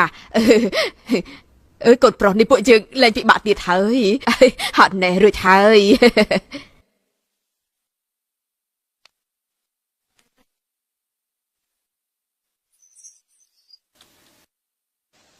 យកលុយហើយត្រូវបាត់មុខពីពិភពលោករបស់ខ្ញុំ មើលទៅពួកយើងមានលុយហើយណាកូនកូនប្រុសពួកយើងមានលុយហើយម៉ាក់ជាអ្នកមានហើយ នាងពិតជាចង់លែងលះជាមួយខ្ញុំ ក្រែងលោកជាអ្នកនិយាយត្រូវទេបន្ទាប់ពីបដូររាងកាយហើយគឺលែងលះគ្នាវិញ ខ្ញុំមិនបាននិយាយទេ ស្រេចតែលោកទៅពួកយើងក៏មិនបានរៀបការដោយស្ម័គ្រចិត្តដែរបន្ទាប់ពីបដូររាងកាយហើយគ្មានហេតុផលអីត្រូវនៅផ្ទះលោកទៀតទេ បើចឹងនាងចង់ទៅណា ទៅជួបផ្ទះ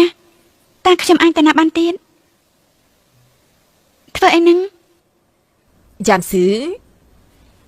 គឺម៉ាក់ហើយចា អ្នកមីងចូលមកក្នុងសិនមកសុំចូលមកក្នុងមកចូលមក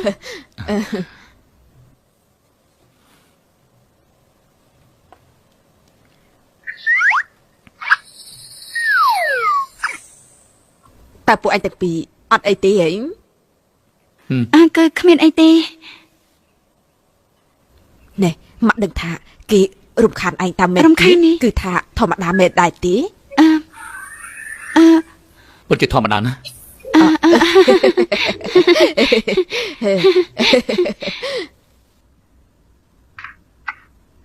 បាយ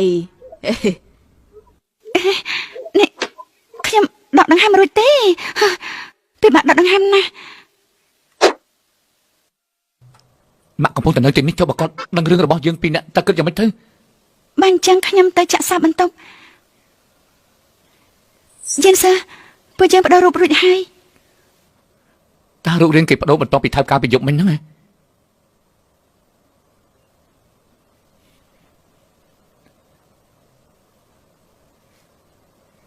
គេងទៅ តែលោកត្រូវកេងបែបនេះ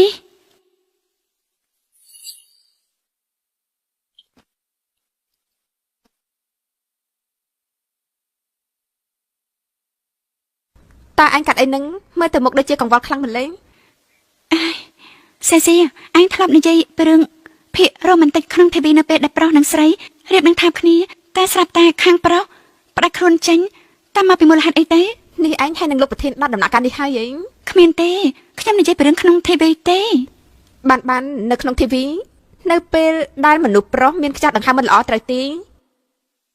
មិនគួរបែបនេះទេវាស្អាតទេព្រោះគេងូតទឹករាល់ថ្ងៃ ចុះហេតុអីក៏ឯងដឹងថាគាត់ងូតទឹករាល់ថ្ងៃ បានហើយខ្ញុំចាំនិយាយហើយខ្ញុំទៅជួបលោកប្រធានហើយ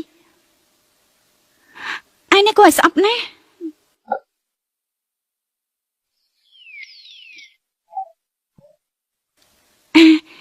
ប្រធានហ្វូខ្ញុំមានឯកសារចង់ឲ្យលោកចាស់ហត្ថលេខា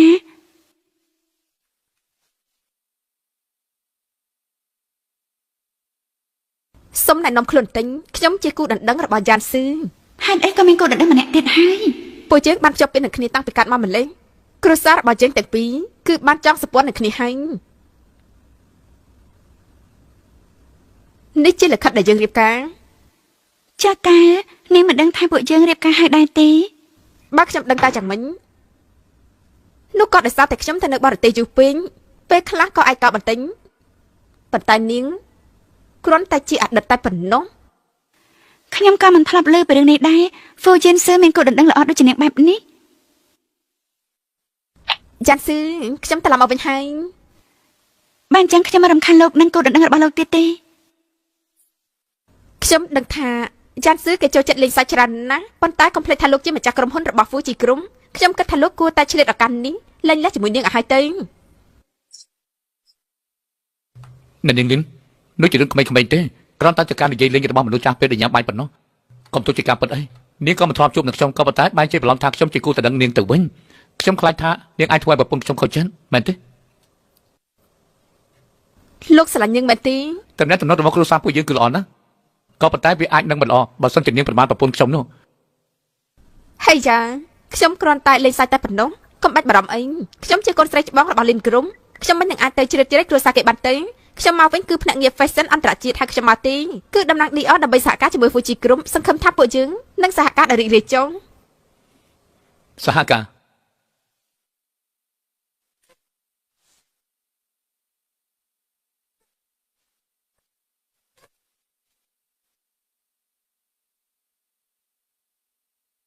ក៏ព្រោះតែនាងបានតាមញ៉ាយយ៉ាន់ស៊ឺ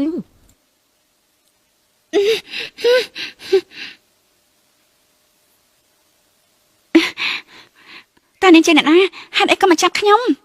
កុំខ្វល់ថាខ្ញុំជាអ្នកណាអីនាងត្រូវចាំថារឿងគួរឲ្យស្អប់បំផុតគឺជាការលួចរបស់អ្នកដទៃ អ្នកដែលនាងគួរតែទៅរកនោះគឺវិញ្ញាណនាងជាអ្នកដណ្ដើមយិនស៊ឺទៅ ខ្ញុំនឹងចាត់ការម្ដងមួយនាងមិនអាចចាត់ការបានផងខ្ញុំមិនដឹងថានាងគួររស់នៅដើម្បីអ្វីទៀតទេយល់ទេ នាងដល់លេងខ្ញុំទៅ គ្មានបញ្ហាទេណាសុំទោសផងចុង នាងខ្ញុំសុំទោសខ្ញុំដឹងខុសហើយខ្ញុំមិនបានធ្វើរឿងអត់ទាំងនេះទេ អ្វីដែលនៅក្នុងដៃរបស់អ្នកទាំងអស់គ្នាគឺ brand Dior របស់ពួកយើងជាម៉ូដសម្លៀកបំពាក់ថ្មីសូមអញ្ជើញមើលបន្ទាប់មកទៀតគឺ brand Dior ពួកយើងនឹងបញ្ចេញម៉ូដថ្មីបន្ថែមទៀតនិងក្លាយជាទីផ្សារម៉ូដសម្លៀកបំពាក់ធំបំផុតតាមមានសំណួរអ្វីដែរទេបើសិនជាគ្មានទេអាចបញ្ចប់ការប្រជុំបានណែងអញមានដឹងអត់នាយកលីននិងប្រធានរបស់ពួកយើងណាគឺបានធ្វើការជាមួយគ្នាហើយជាការពិតទេប្រធានសង្ហាចិត្តជាពូកែហើយសង្ហាទៀតជាស្រីស្អាតហើយក៏ជាតកែ Dior ហើយសាក់សមទៅគ្នាណាស់មែនទេនឹងមិនក៏សប្បាយខ្លាំងម្ល៉េះនាយកលីនកុំខឹងនឹងពួកយើងអីគ្រាន់តែចង់ចាប់គូនាយកលីននិងប្រធានពួកខ្ញុំតែប៉ុណ្ណោះទេមានអីត្រូវខឹងពួកនាងទៅអង្គុយចុះទៅខ្ញុំចូលចិត្តការចាប់គូបែបនេះនាយកលីនខ្ញុំមិននឹកស្មានថានាងពូកែខ្លាំងបែបនេះទេក្នុងជីវិតនេះគាត់ពិតជាចាប់ពីថ្ងៃនេះតទៅចាត់ទុកថាខ្ញុំជាមិនធម្មតាទេតែបាននិយាយពីរឿងនេះគួរឲ្យខ្មាស់ណាស់កាលពីក្មេងខ្ញុំនឹងយិនស៊ឺបានភ្ជាប់ពាក្យហាងប៉ុន្តែគ្រាន់តែជាពាក្យចាស់ៗនិយាយលេងតែប៉ុណ្ណោះមិនអាចយកជាការទេហើយជាការពិតទេបានអញ្ចឹងនឹងខ្លាចជាគូស្នេហ៍ហើយកុំនិយាយប្រេះផ្ដាស់ប្រធានស៊ឺបានរៀបការជាមួយនឹងវិញ្ញាណរួចហើយថាម៉េចពួកនាងមិនដឹងទេខ្ញុំសុំទោសផងខ្ញុំស្មានថាពួកគេប្រកាសឲ្យគ្រប់គ្នាដឹងហាញ់ទៅកុំប្រាប់អ្នកណាឲ្យដឹងឲ្យសោះចាកំរាំអីចាកំរាំអី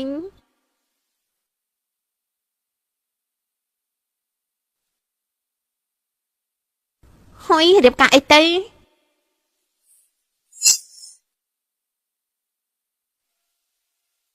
អេនោះនាងមកហើយដឹងថាលោកប្រធានបានភ្ជាប់ពាក្យហើយនៅតែលួចគូដណ្ដឹងគេទៀតពិតជាមិនខ្មាស់គេមែន មិនចេះមើលរូបរាងខ្លួនឯងទេប្រធានពួកយើងចង់បានអ្នកណាក៏បានមែនទេមែនហើយ មានការឆាប់និយាយមក លោកធានថ្មីនេះនៅក្រុមហ៊ុនមានពាក្យចចាមរាមថាបុនយ៉ានគឺ យ៉ាងម៉េច គ្រប់គ្នានិយាយថានឹងគឺជនទី3មកជិតចិត្តនាយកលិននឹងលោក ពិតជាប្រសើរណាស់ ហូយព្រះជាម្ចាស់ហើយទីបំផុតដំណឹងរៀបការបានលាតត្រដាងហើយប៉ាម៉ាក់ត្រូវលែងលះព្រោះតែជនទី3មកជ្រៀតពេលនេះរឿងអាម៉ាស់ក្នុងសង្គមខ្លាំងណាស់ធ្វើជាជនទី3មិនល្អឬយ៉ាងម៉េចកុំជ្រៀតជ្រែកគូស្នេហ៍របស់អ្នកដទៃល្អជាង ពួកនាងទំនេរណាស់ទៅធ្វើការរួចហើយនៅ អសួស្ដីលោកប្រធាន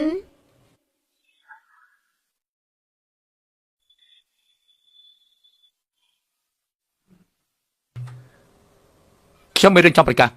ខ្ញុំនឹងបិណ្ឌច័ន្ទបានរៀបការរួចទៅហើយក៏ទទួលបានការជូនពរពីចាស់ទុំទៀតផងបើថ្ងៃក្រោយឲ្យខ្ញុំលើពាក្យចចាមអារម្មណ៍ប្រេះផ្ដាស់ទៀតនោះកុំបន្ទោសថាខ្ញុំគ្មានធម៌មេត្តាសោះពេលនេះជប់ខឹងហើយណា ខាងណាណាទេ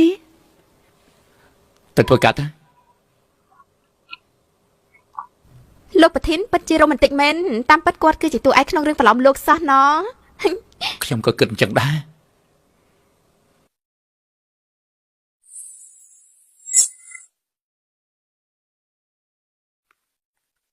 ខ្ញុំលើថាលោកទៅធ្វើធរៈនៅប្រទេសហ្វីនឡែននេះ មែនណាយ៉ាងម៉េច នៅទីនោះមានទឹកអប់ដែលខ្ញុំពេញចិត្តយូរហើយតាំងពីត្រឡប់មកផ្ទះខ្ញុំមិនបានទិញវាលោកអាចជួយទិញខ្ញុំបានទេ នាងប្រាប់លេខាខ្ញុំទៅខ្ញុំនឹងរៀបចំឲ្យ ចាំខ្ញុំផ្ញើឲ្យលោកចុង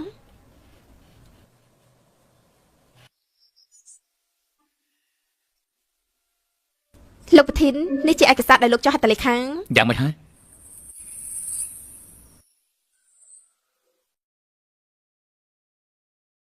វិនចាន យ៉ាងម៉េច នៅក្នុងផ្ទះរបស់ខ្ញុំមានប្អូននៅបរទេសតើជួយរឹកខ្សែកឲ្យខ្ញុំមួយបានទេ តើអញចូលចិត្តប្រភេទណាទៅចាំខ្ញុំជួយរើឲ្យ ទាំងពីរនេះគឺស្តៀងគ្នាណា មួយនេះគឺសុភាពនិងថ្លៃថ្នូរ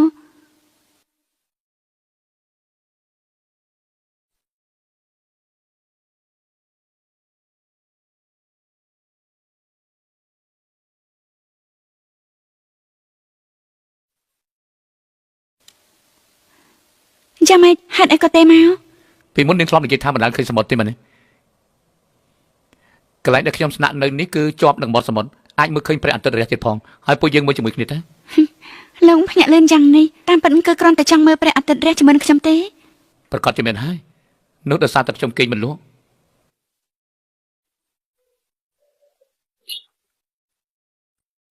នេះគឺជាឯកសារកូពីពីការឌីសាញ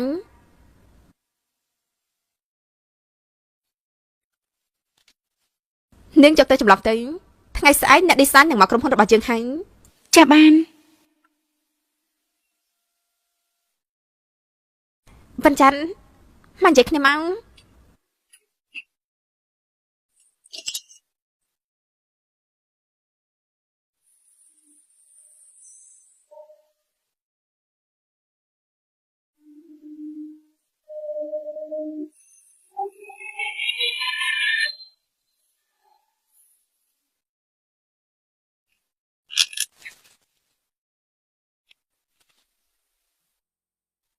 វិនចាន់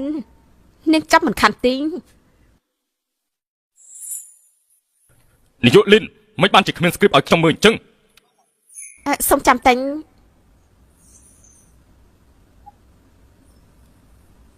វិនចាន់ពេលនេះគ្រប់គ្នាក្នុងអង្គប្រជុំកំពុងរងចាំឯកសារចាំបាច់ហើយឬមួយក៏បាត់ហើយឯងមានបានយកទៅផ្ទះទេ មិនអាចទេម្សិលមិញខ្ញុំដាក់វានៅក្នុងកាសតុកនេះច្បាស់ណាស់ ខ្ញុំចាប់បានហើយខ្ញុំក៏ឃើញដាក់ក្នុងនោះដែរហើយវាបាត់ទៅណាទៅឬមួយក៏ជាមនុស្សក្នុងក្រុមហ៊ុននេះបើអញ្ចឹងពួកយើងទៅឆែកកាមេរ៉ាទៅល្អទេខ្ញុំគិតថាបើឆែកប្រកាសជាឃើញអ្នកយកមិនខានទេណា មិនតាន់ទេពេលនេះអ្នកឌីសាញបាននៅក្នុងអង្គប្រជុំហើយ នាយកលិនខ្ញុំមកទីនេះគឺដើម្បីសហការជាមួយនឹង Fu Group ក៏ព្រោះតែមុខមាត់គេដែរតើដឹងដែរទេថា script សំខាន់ប៉ុណ្ណាសម្រាប់ខ្ញុំនោះ លោកលាវសុំទោសប៉ុន្តែខ្ញុំពិតជាមិនដឹងមែនថាសុកស្រាប់តែបាត់ខ្លួនបែបនេះ បើសិនជាគ្រាន់តែសុំទោសរួចនោះគឺមិនចាំបាច់បង្កើតច្បាប់ទម្លាប់អីនោះទេតើមិនដែរទេ លោករលីវខ្ញុំជាមេដឹកនាំម្នាក់ប្រហែលជាដោយសារការធ្វើប្រហែលមួយពេលខ្ញុំក៏មិនបានគ្រប់គ្រងឲ្យបានល្អ ខ្ញុំគិតមើលទៅការសហការពួកយើងពេលនេះគឺមិនអាចបន្តទៀតបានទេខ្ញុំមិនសហការទេ ក៏ព្រោះតែខ្ញុំយល់ថានាងជាប្រពន្ធរបស់លោកប្រធានទើបមិននិយាយក៏ប៉ុន្តែនាងមិនអាចធ្វើអ្វីបានស្រេចតែចិត្តឯងនោះទេណាវិនចាន់ការធ្វើការនាងអន់ណាស់បើគ្មានលោកប្រធាននាងប្រហែលជាត្រូវគេដេញចេញយូរហើយ លោករលីវខ្ញុំសូមទោសចំនួនហ្វូគ្រប់ផងទៅចុះចំពោះការខាត់បងរបស់លោកទាំងប៉ុន្មានក្រុមហ៊ុននឹងស្ម័គ្រចិត្តចេញសងលង ល្អណាស់មនុស្សដូចនាងពិតជាកម្រមែនចំណែកគេបានត្រឹមតែសុំទោសគ្មានបានការទេ វិនយ៉ាន់នាងគឺជាប្រពន្ធរបស់លោកប្រធានសូមលោកលីវកុំខឹងអីហ្នឹងសៀសៀយកកងត្រាំឲ្យលោកលីវចូលហាត់លិខិតទៅលោកលីវសូមចេញ នាយកលីនខ្ញុំគិតថានាងធ្វើខុសហើយ ខ្ញុំដឹងថាលោកប្រធានទៅធ្វើធរៈនៅក្រៅប្រទេសនាងគ្មានអារម្មណ៍ធ្វើការបានអញ្ចឹងថ្ងៃនេះនាងទៅផ្ទះសម្រាប់បានហើយ រឿងមិនតេទៅនឹងលោកប្រធានទេនាងមិនគួរបងលុយឲ្យលោកលីវទេបើសិនគាត់ចង់ពិនិត្យមែនត្រូវឲ្យគាត់វិនិយោគដោយត្រឹមត្រូវមិនមែនចំនួនដោយការផ្ដោតលុយអញ្ចឹងទេទោះជាกระดาษនោះបាត់មិនប្រកាសទៅធ្វើខុសទេចំពោះក្រុមហ៊ុន ប៉ុន្តែនាងបានធ្វើឲ្យបាត់ script មុនតែការវិនិយោគអាចមានបញ្ហាដែរទេបើវាអាចប៉ះពាល់ដល់មុខមាត់ក្រុមហ៊ុននោះវិនជីនឈប់សម្ដែងធ្វើល្អទៅនាយកលីនបានដោះស្រាយឲ្យពួកយើងរួចហើយនាងមិនដឹងគុណថែមទាំងមែនហើយនោះជាការវិនិយោគចំនួនធំមិនអាចរកលែងធ្វើឲ្យបាត់ script មកបានទេពិតជាឈុកធំមែន ខ្ញុំទទួលខុសត្រូវចំពោះកំហុសខ្ញុំប៉ុន្តែខ្ញុំមិនបានធ្វើអ្វីខុសទេហើយខ្ញុំក៏មិននៅធ្វើទៅនេះទៀតដែរ យ៉ាន់ពេលនេះបញ្ហាបានដោះស្រាយច្បាស់ហើយតើមិនបាច់លាឈប់ទេក្រែងឯងសង្ស័យថានាយកលីនដើម្បីលួច script មកនោះហី ទោះបីជាដឹងថាគេយកក៏គ្មានផុសតាំងដែរពេលនេះមិនសំខាន់ទេមើលថែខ្លួនផង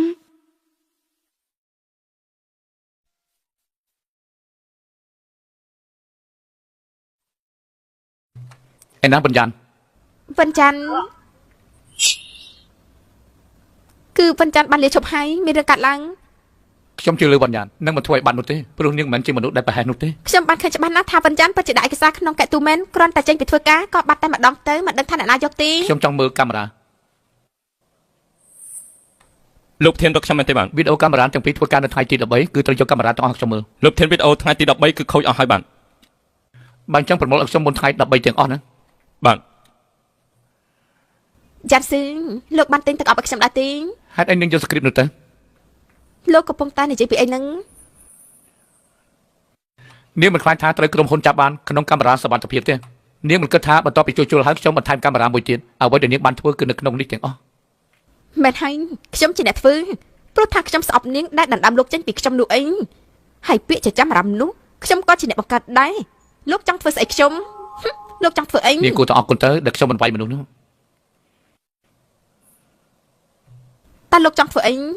បង្ហោះវីដេអូនេះគឺដើម្បីឲ្យគេដឹងបន្ទាប់ពីគេបានឃើញហើយនាយកលៀនដែលគ្រប់គ្នាគិតថាជាមនុស្សល្អបែរជាធ្វើរឿងកខ្វក់ទៅវិញ លោកឈួតទេមុខមាត់របស់ខ្ញុំប្រកាសជារលីមិនខាត់ទេ ថាមានប្រយោជន៍ស្អីទៅ យ៉ាន់ស៊ឺខ្ញុំខុសហើយដោះលែងឲ្យខ្ញុំម្ដងទៅតើបានទេ អញ្ចឹងខ្ញុំត្រូវចេញសុំទោសជាសាធារណៈហើយព្រោះខ្ញុំយកយល់ដល់លោកតាពួកយើងទាំងពីរនាក់ទើបខ្ញុំផ្ដល់ឱកាសឲ្យនាង គ្រាន់តែសុំទោសតែមែនទេនេងឆែកអ៊ីមែលធ្វើការទៅនាយកលីនបានផ្ញើសារសុំទោសណាខ្ញុំឈ្មោះលីនស៊ីនជីខ្ញុំជាអ្នកដែលលួច script design នោះខ្ញុំពិតជាសុំទោសចំពោះវិនចាន់ដែលធ្វើឲ្យនាងលំបាកខ្ញុំទទួលខុសត្រូវលើការខាត់បងក្រុមហ៊ុនទាំងអស់ជាចុងបញ្ចប់ខ្ញុំសម្រេចចិត្តថាលាឈប់ពីភ្នាក់ងារ Fashion DR ហើយលោកប្រធានពិតជាពូកែមែនមិននឹកស្មានថាលីនស៊ីនជីជាមនុស្សបែបនោះសោះមើលទៅពួកយើងគិតខុសលើវិនចាន់ហើយពិតមែនហើយតើស្អែកនេះវិនចាន់អាចនឹងមកធ្វើការវិញដែរទេណមែនហើយពិតជាផ្លាស់មុខលឿនមែនចាំមិនដែរសមត្ថភាពធ្វើការអន់ហើយបែរជានឹងមានខួរក្បាលល្ងងទៀនតើពួកនាងមិនទៅតាមនាយកលីនដែលលាឈប់ទេមែនទេ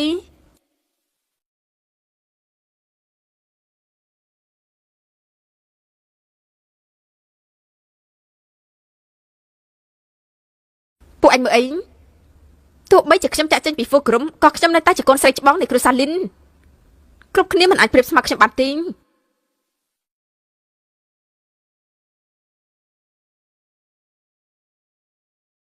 វិនចាន់នាងចាំតែមើលទៅខ្ញុំនឹងឲ្យនាងសងចំពោះការប្រមាថមួយនេះ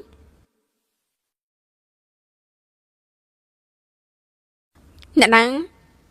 នាងចង់ចាត់ការវិញ្ញាណដែរទេខ្ញុំអាចជួយនាងបាន លោកជាអ្នកណាហេតុអីក៏ខ្ញុំត្រូវជាលោក ស្រេចទៅនាងគិតទីអ្វីដែលសំខាន់នោះគឺមនុស្សដែលនាងត្រូវការគឺ Fu Jinsu មែនទេខ្ញុំនិយាយត្រូវទេ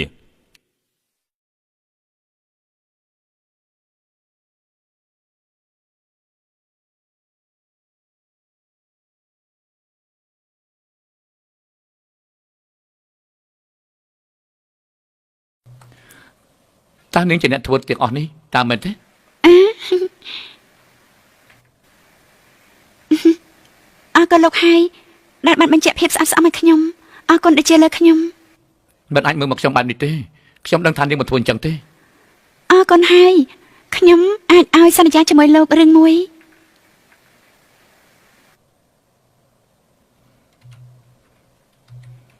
គ្រប់យ៉ាងហ៎អ្វីក៏បានមែនទេសប្តាហ៍ក្រោយជាខួបកំណត់របស់ខ្ញុំ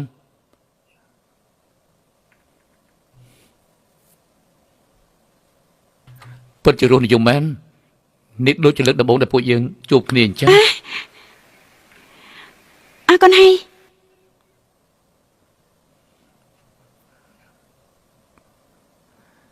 ខ្ញុំស្រឡាញ់លោកហើយខ្ញុំចង់មកកាន់កូនស្វាមួយឲ្យលោក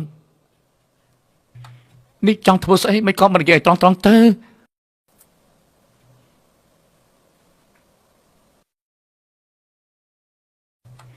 ស្វា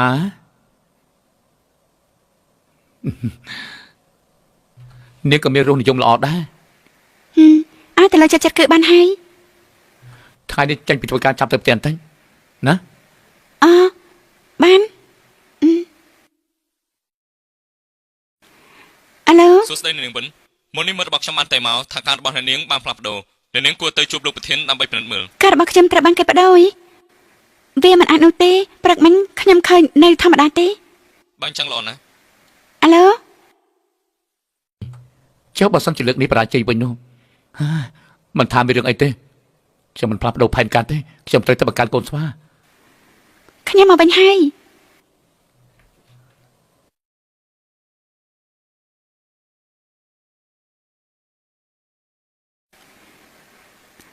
អេក្រែងលោកប្រាប់ថាមានរឿងចាស់និយាយជាមួយខ្ញុំនោះអី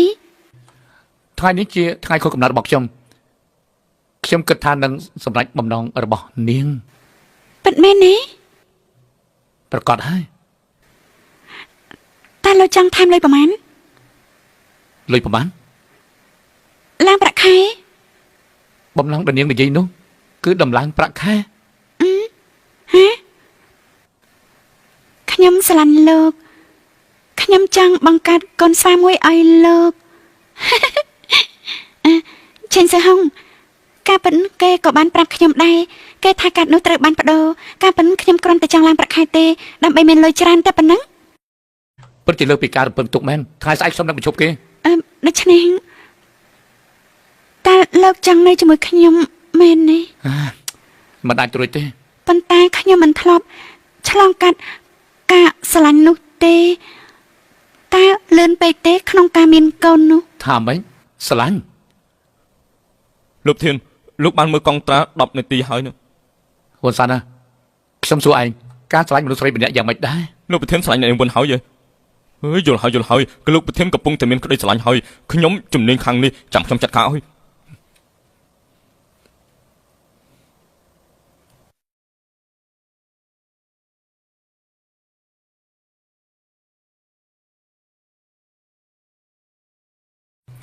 ខ្ញុំឲ្យនាង ពិតជាក្អប់ណាស់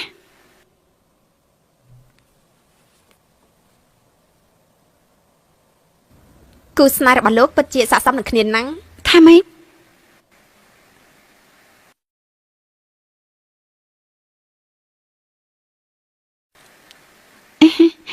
អរគុណ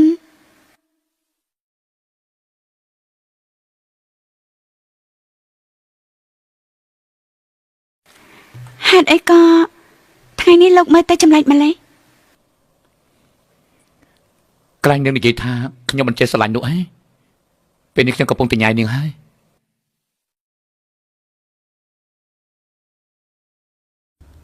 លោកគឺជាសង្សារចាស់របស់វិញ្ញាណនេះហេតុអីក៏លោកខ្លាចទៅជាបែបនេះ ទាំងអស់នេះគឺដោយសារតែវិញ្ញាណនឹងធ្វើខ្ញុំបាត់បង់ការងារធ្វើឲ្យខ្ញុំជាប់គុកបន្ទាប់ពីចេញមកវិញគ្មានអ្នកណាត្រូវការខ្ញុំទៀតនោះទេនាងបានបំផ្លាញខ្ញុំទើបធ្វើឲ្យខ្ញុំខ្លាចទៅជាបែបនេះខ្ញុំចង់សម្លាប់គេខ្ញុំមិនទុកគេទេ ខ្ញុំមិនចាប់អារម្មណ៍រឿងរបស់លោកទេនិយាយទៅតើលោកមកជួបខ្ញុំនេះមានការអីដែរទេ នាងមិនទៅបរទេសវិញទេមែនទេនាងត្រូវរកលេសដើម្បីឲ្យស្រីចង្រៃនោះនៅឲ្យឆ្ងាយពីវូយិនស៊ឺចំណែករឿងដែលនៅសល់ទុកឲ្យខ្ញុំ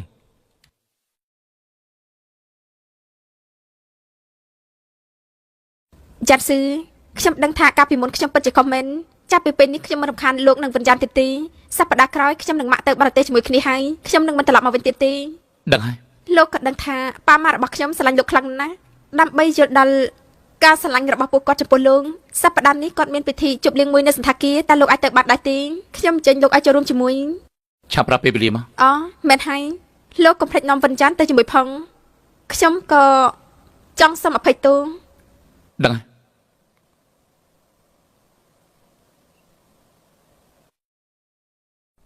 លោកធានតើមានគម្រោងចង់សុំរៀបការដែរទេ ប៉ុន្តែខ្ញុំមិនដឹងថាត្រូវធ្វើបែបណាទេ លោកធានតើចង់ខ្ញុំជួយទេរឿងនេះនោះណា គូក្បាលរបស់ឯងដូចជាដុំអិនអញ្ចឹងបើឯងមិនប្រើវានោះលើកនេះគឺសម្រាប់បុញ្ញប៉ុន្តែវាដូចជាលឿនពេកខ្ញុំចង់ធ្វើពិធីឲ្យធំសម្រាប់នាង ខ្ញុំយល់ហើយខ្ញុំនឹងបង្រៀនលោកវិធាន អូនស្រឡាញ់បងស្រឡាញ់អូនរៀបការជាមួយបងទៅគ្រប់គ្នានៅក្នុងលោកនេះតែងតែជួបមនុស្សដែលស័ក្តិសមបងសប្បាយចិត្តណាស់ដែលបានជួបអូនបងចង់ចំណាយពេលមួយជីវិតរបស់បងនៅជាមួយនឹងអូន ដូចជាលឿនហើយ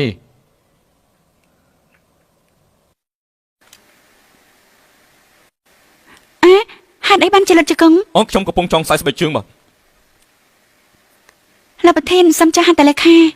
ខ្ញុំមានរឿងផ្សេងត្រូវធ្វើជាមួយបុនសានទៀនសម្រាប់រៀបការជាលើកដំបូង ណែលោកធាន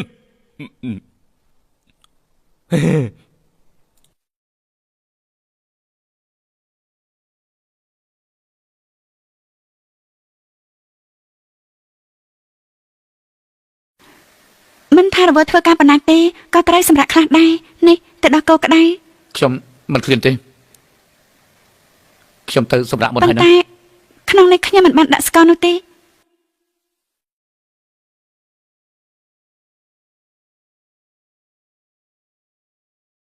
ពេលថ្ងៃនេះហេតុអីគេចេះតែកិច្ចមុខពីខ្ញុំអញ្ចឹងតើនេះជារបៀបដែលមនុស្សតាមញ៉ាយធ្វើនោះហី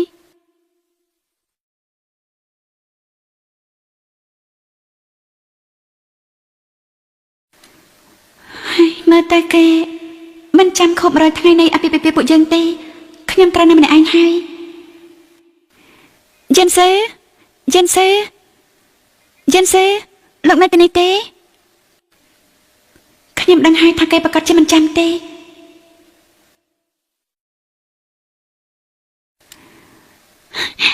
ឬមួយគេធ្វើជាសប្រាំងខ្ញុំ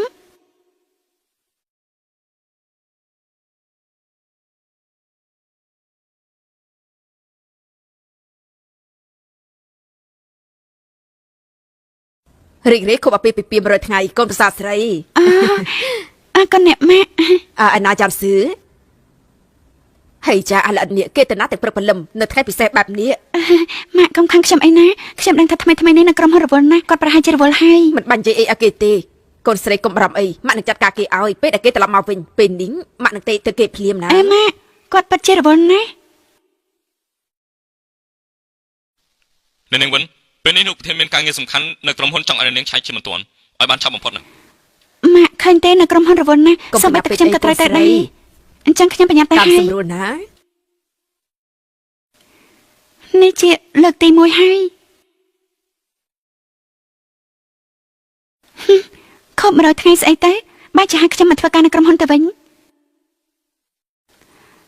អេតាគ្រប់គ្នាទៅណាបាត់អស់ហើយ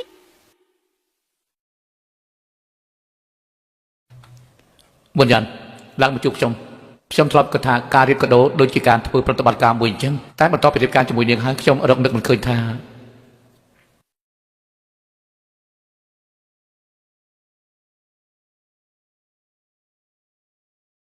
ខ្ញុំបានឃើញអំពើល្អរបស់នាងភាពក្លាហានភាពអត់ធ្មត់ទើបខ្ញុំយល់ថាខ្ញុំសំណាងណាស់ដែលបានរៀបការជាមួយនាងមានតែនាងម្នាក់ប៉ុណ្ណោះ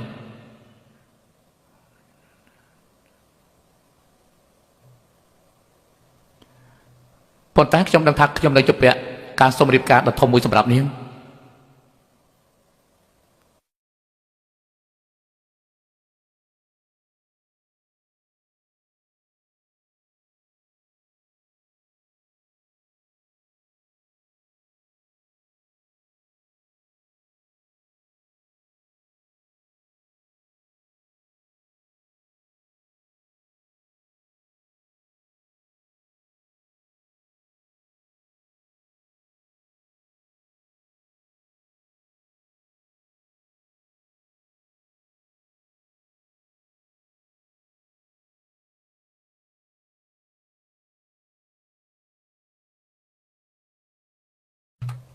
ខ្ញុំដឹងថាខ្ញុំនឹងចាប់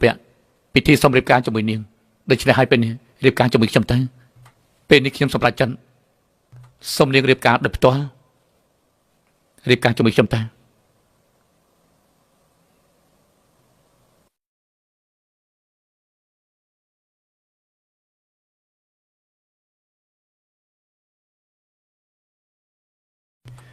រៀបការជាមួយខ្ញុំបានទេ ខ្ញុំយល់ព្រម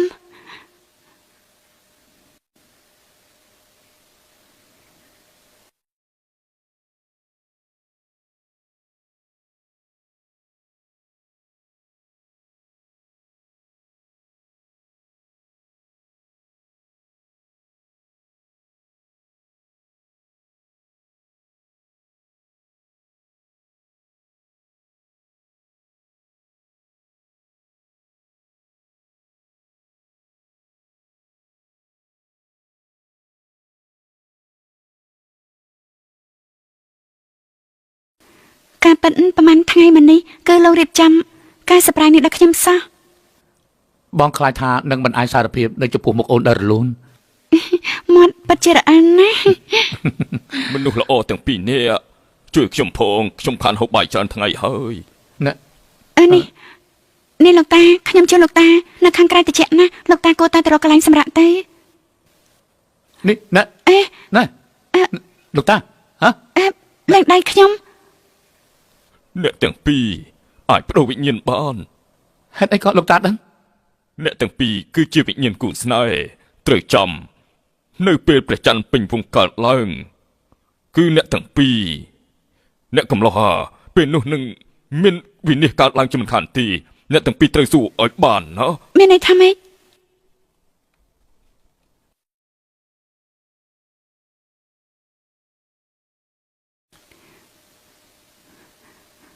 តើបងគិតថាពួកយើងបានជួបខ្មោចដែរទេ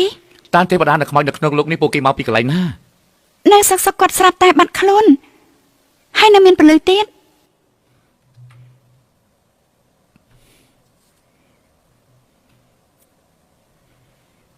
អូនចង់ដឹងការពិតមែនទេសាកមើលទៅអូនប្រកាសជាបានដឹង បែបណាទៅ យប់នេះមិនមែនដូចយប់ដែលគាត់និយាយនោះទេនោះពួកយើងក៏គ្មានបញ្ហាដែរយ៉ាងម៉េចដែរ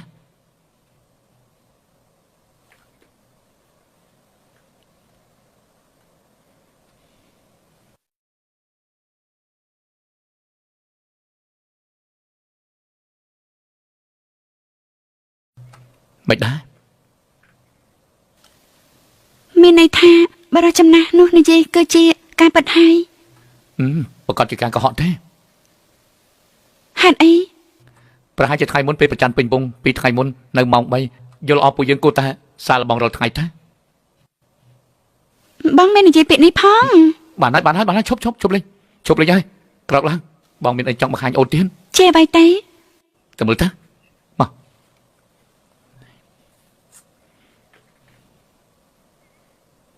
ថ្ងៃស្អែកបងនាំអូនទៅចូលរួមពិធីជប់លៀងរើសរោបដែលអូនចូលចិត្ត តើពេលធ្វើជប់លៀងអីទៅ ពិធីជប់លៀងរបស់ប៉ាម៉ាក់និងនាងលីនការជួបជុំមុនពេលដែលគេត្រូវទៅបរទេស អូនគិតថាអូនមិនធ្លាប់ចូលរួមកម្មវិធីបែបនេះពីមុនមកទេ បងសន្យាតែម្ដងនេះទេបងចង់ណែនាំអូនឲ្យគ្រប់គ្នាបានស្គាល់ផងណា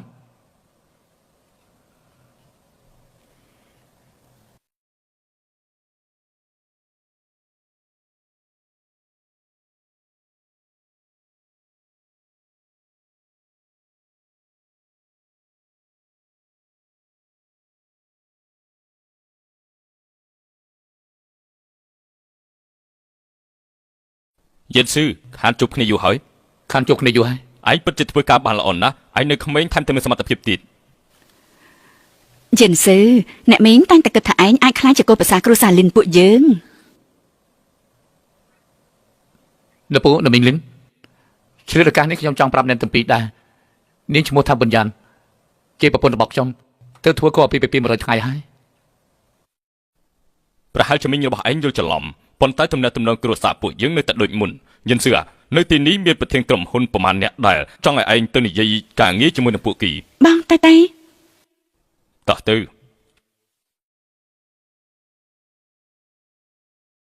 វិនច័ន្ទខ្ញុំសប្បាយចិត្តណាស់ដែលនាងមកជួបគ្នាពេលក្រោយទៀតណា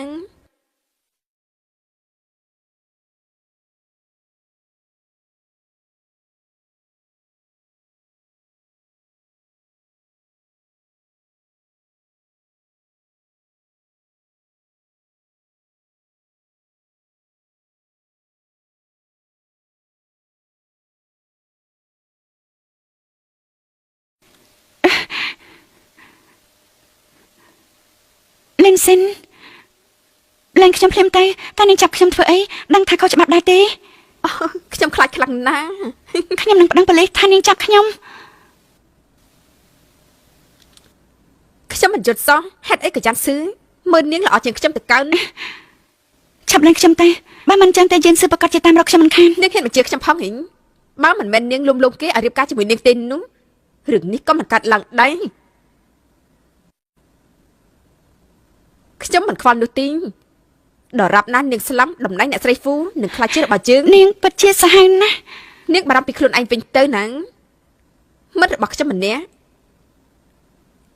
គេកំពុងតែចាំជួបនាង គឺលោក នេះគឺជាលោកអ៊ូមកពីសង្ហៃគ្រប់ លោកអូលោកចាំងសង្ឃឹមថាថ្ងៃក្រោយពួកយើងនឹងសហការជាមួយគ្នា មិនហើយសហការរីករាយ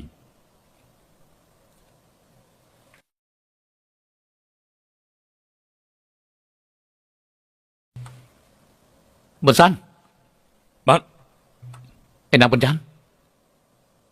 មុននេះគាត់នៅទីនេះតើចាំខ្ញុំត្រូវគាត់ សុំទោសខ្ញុំមានការតិចណា មិនអីទី ហេតុអីមិនលើកទូរស័ព្ទណា គឺលោក វិនចានខានជប់គ្នាយូរហើយ រឿងដែលនៅសល់ខ្ញុំប្រកល់ឲ្យលោកហែងខ្ញុំចង់ឲ្យនាងបាត់ពីពិភពលោកនេះជារៀងរហូតទៅ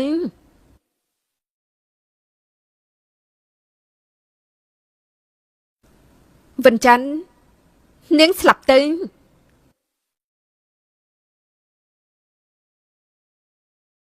លោកធានឬមួយក៏មានរឿងកើតឡើង ឯងមិនឃើញលឿនសញ្ជាតិទេ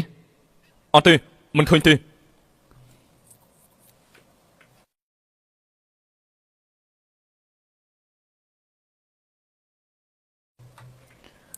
មើលទៅអារម្មណ៍ល្អណាស់ ចាន់ស៊ឺហេតុអីក៏មកទីនេះ ខ្ញុំចង់សួរនាងតើមានបានឃើញប៊ុនចាន់ទេ វិនចាន់នេះមិនហើយមុននេះខ្ញុំក៏បាត់ឃើញនាងដែរថានាងចេញទៅមុនហើយអញ្ចឹងមិញតានាងមិនបានប្រាប់លោកទេហ៎ មែនទេ ចុកល្អលោកគួរតែមើលថែនាងឲ្យបានល្អបន្តិចទៅតើអ្នកណាទៅដឹងទៅថានាងអាចនៅកន្លែងណាបាននោះ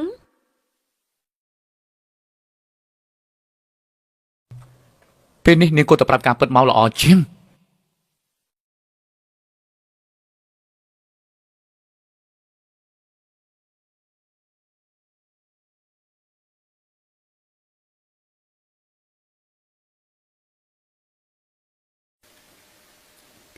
លោកធ្វើចិត្តអត់តិចសិនទៅស្ដាប់ខ្ញុំលោកកុំចាញ់បោកស្រីឈ្គត់ម្នាក់នោះអី ចិត្តតិចហេតុអីបានចោលខ្ញុំចិត្តតិចនោះគឺនាងជាអ្នកធ្វើខ្ញុំខ្លាចទៅជាបែប គឺ នេះ លោកនឹងត្រូវច្បាប់ដាក់ទោសដោយសារសម្លាប់មនុស្សតើលោកចង់ចូលគុកម្ដងទៀតទេ តើនាងដឹងថាខ្ញុំចេញពីគុកដោយរបៀបណាទេគ្រួសារខ្ញុំត្រូវលក់ផ្ទះទាំងអស់ដើម្បីឲ្យខ្ញុំចេញពីគុកបន្ទាប់ពីខ្ញុំចេញគ្មានអ្នកណាជួលខ្ញុំធ្វើការទេធនាគារតែមកខ្ញុំរាល់ថ្ងៃខ្ញុំទើបតែឈួតទៅហើយ ខ្ញុំយល់ហើយខ្ញុំដឹងថាលោកពិតជាពិបាក យល់នាងយល់ស្អីទៅបើនាងមិនឲ្យវូជិនស៊ឺមកប្តឹងខ្ញុំពីបទរំលោភនាងទេថ្ងៃនោះក៏គ្មានរឿងចឹងកើតឡើងដែរ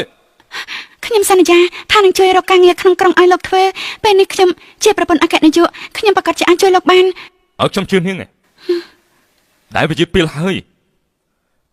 ពេលនេះខ្ញុំឲ្យវាទៅនាងទោះជាការស្លាប់តែខ្ញុំ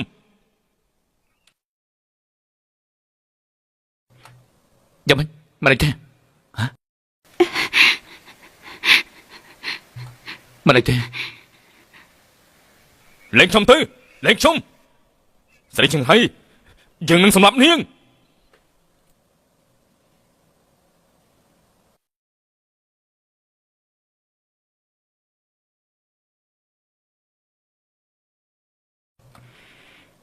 តើឯងគិតថានឹងមានឱកាសដែរទេ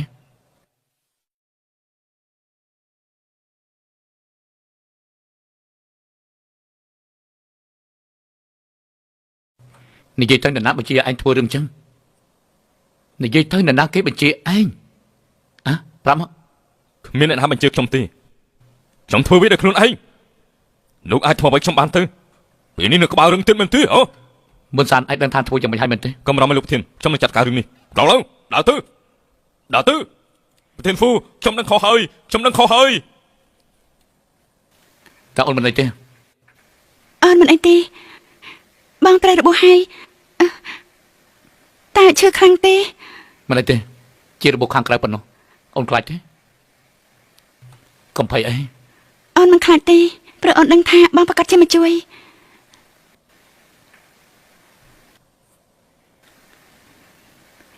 អង្គចាស់តៃចាំអូនយកថ្នាំមកលាបឲ្យ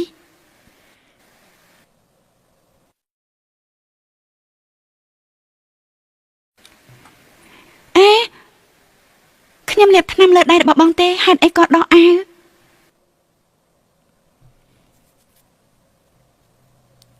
បងគ្រាន់តែស្ដាប់បញ្ជាប្រពន្ធប៉ុណ្ណោះ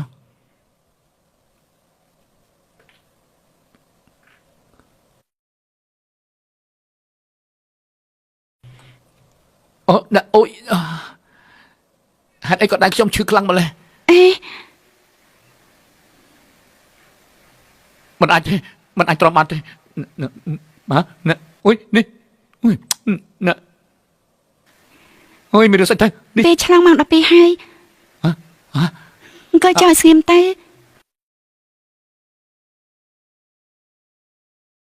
ចាំអូនលាបថ្នាំឲ្យ អូ ចាប់ពីថ្ងៃស្អែកអូនត្រូវដើរតាមបងគ្រប់កន្លែងទោះបីជាគូហ្វឹងត្រូវចាប់ខ្លួនហើយក៏ពិតមែនប៉ុន្តែលីសិនជាពួកយើងមិនទាន់មានផុសតាំងចាប់ខ្លួននាងនៅឡើយទេ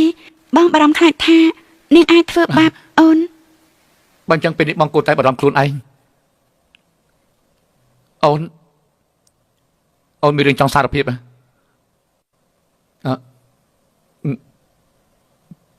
អូយអូយការពិតច្រើនឆ្នាំនេះមនុស្សដឹកខ្ញុំពេញចិត្តគឺនាង ចាន់ស៊ឹងហេតុអីក៏បងមិនដេញលះជាមួយនឹងវិនច័ន្ទហើយត្រឡប់មករៀបការជាមួយខ្ញុំវិញទៅ ហេតុអីខ្ញុំមិនដឹងសោះអញ្ចឹងថានាងស្អាតបែបនេះ តើបងខ្លាចអីដែរទៅមិនបាច់ខ្លាចទេ មែន ចាន់ស៊ឹងហេតុអីក៏បងមិនដេញលះជាមួយនឹងវិនច័ន្ទទៅ មែនហើយខ្ញុំខ្លាចថា ហើយចាងតើខ្លាចអីទៅ ខ្ញុំខ្លាចថាខ្ញុំអាចនឹងត្រូវជាប់គុកហើយនាងនិយាយថាផែនការនេះនាងជាអ្នករៀបចំជាមួយគេទាំងពីរនេះតើអាចប៉ះពាល់ដល់ខ្ញុំទេ ថាមិញនេះគេនិយាយទាញខ្ញុំឲ្យពាក់ព័ន្ធនេះខ្ញុំគួរតែសម្រាប់គេដូចគ្នា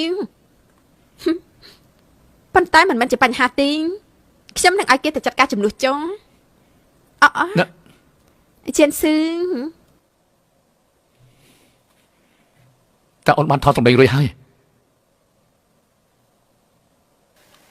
ថតសម្លេងហើយមែនទេ គ្រប់យ៉ាងរួចរាល់ហើយ ហ្វួយជៀនស៊ឺលោកលេងតែបិទជាមួយខ្ញុំវិញ មានអីនិយាយទៀត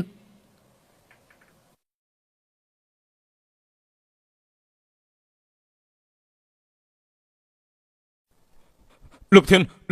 មើលព័ត៌មានទេរឿងគ្រប់ផ្សាយធនហើយសូម្បីតែកៅអីអ្នកធ្វើដំណើរក៏ត្រូវបិទដែរតាមវាមិនហួសហេតុពេកទេ គ្រាន់តែប្រមូលផុសតាំងទាំងអស់តែប៉ុណ្ណឹងវាមិនទាន់សាហាវពេកទេបើសិនឪពុកម្ដាយបង្រៀនកូនមិនបានល្អនោះជាកំហុសឪពុកម្ដាយគ្រូសាលីនមិនបានអប់រំកូនឲ្យបានល្អមិនអាចបន្ទោសអ្នកណាទេ អ្នកស្រីពិតជានិយាយដូចអ្វីដែលលោកប្រធាននិយាយណាស់អ្នកស្រីដឹងអ្វីដែលលោកប្រធានកំពុងគិតទេ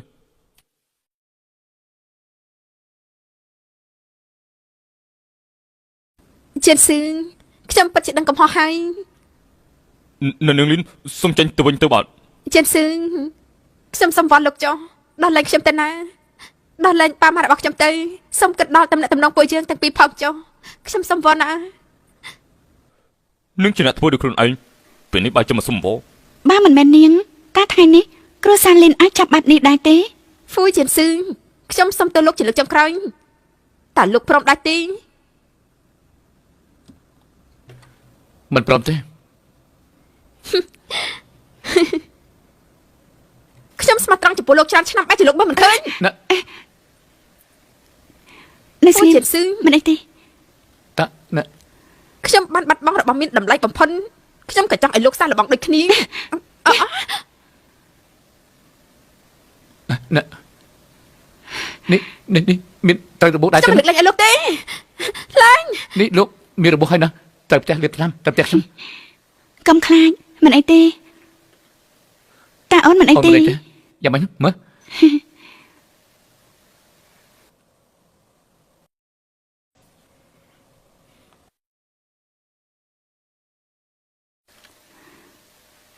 ទឹកជ្រលក់សាច់គោតែមើលទៅដូចគ្នាទាំងអស់មកវិញហើយមក ជាស្អីហ្នឹងតើហេតុអីក៏មានក្លិនបែបនេះ អូនៅមានសាច់ជ្រូកមួយទៀតមកដល់ហើយល្អណាស់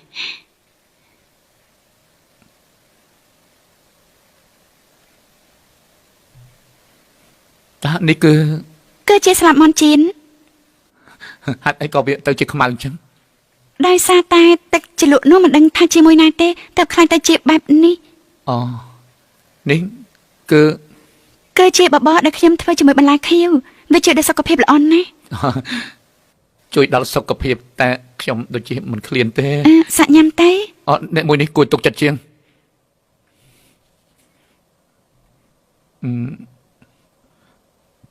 ពងទីជៀនគេគួរញ៉ាំទាំងសម្បកមែនទេ មិនបាច់ញ៉ាំនោះទេ អត់ណាយិនសឿខ្ញុំគិតថាពួកយើងគួរតែបដូរគ្នាវិញទៅមិនយល់ទេខ្ញុំនឹងស្លាប់មិនខាន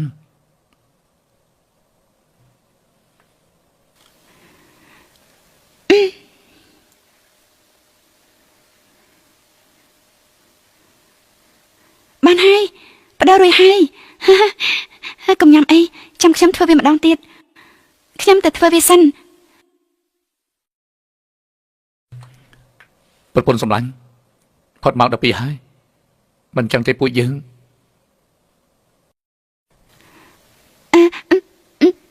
ណាប្រពន្ធសម្លាញ់ណាអូនយ៉ាងម៉េចហើយ មិនអីទេ តើឯងមិនបានទៅមន្ទីរពេទ្យទេតើគ្រូពេទ្យគេនិយាយថាម៉េចហើយប្រហែលខែហើយ ប្រហែលជាត្រូវចាំ7ទៅ8ខែទៀត តើពេលណាទើបឯងប្រាប់ដល់លោកប្រធានទៅ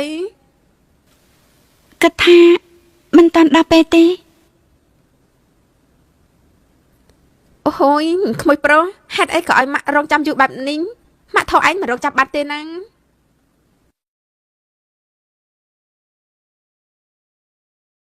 ហូយអស់ចិនណា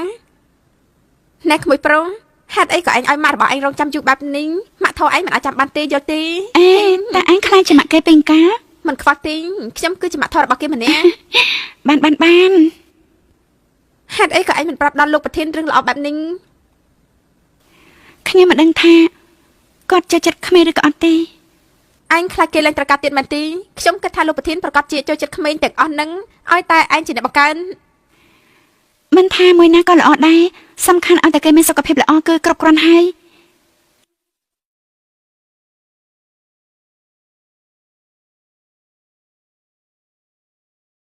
លោកប្រធានខ្ញុំគិតថាអ្នកស្រីមានជំងឺកាពះហើយ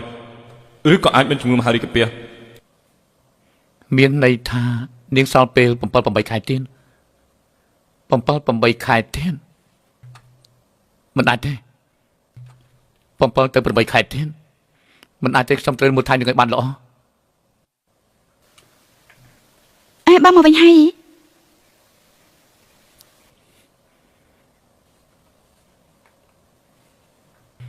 ទុកឲ្យបងវិញទៅអង្គុយទៅចាំបងជាអ្នកធ្វើ អេហេតុអីក៏ភ្នែកបងក្រហមបែបនេះ អឺគ្មានអីទេដោយសារតែនៅខាងក្រៅគឺមានខ្យល់ហើយនឹងទលីខ្លាំងពេក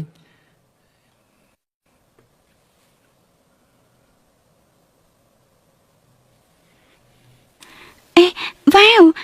មករំថ្នាក់អូនខ្លាចជាម្ដាយគេហើយអេយិនស៊ឺតើបងចូលចិត្តក្មេងទេ នាងប្រហែលចំណាយនឹងគេហើយតែយើងគ្មានពេលច្រើនទៀតទេធ្វើអ្វីដែលកុំឲ្យមានការសោកស្ដាយ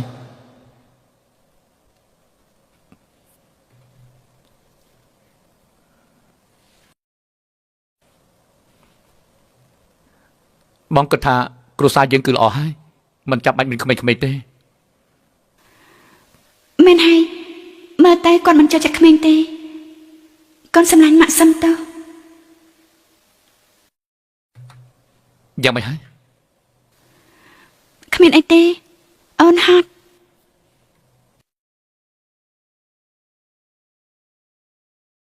ហត់ណែកូនភាសាញ៉ាំទេម៉ាក់ធ្វើវាជាពិសេសឲ្យឯងទាំងអស់នេះសុទ្ធតែជាបន្លែធម្មជាតិណាញ៉ាំច្រើនទេ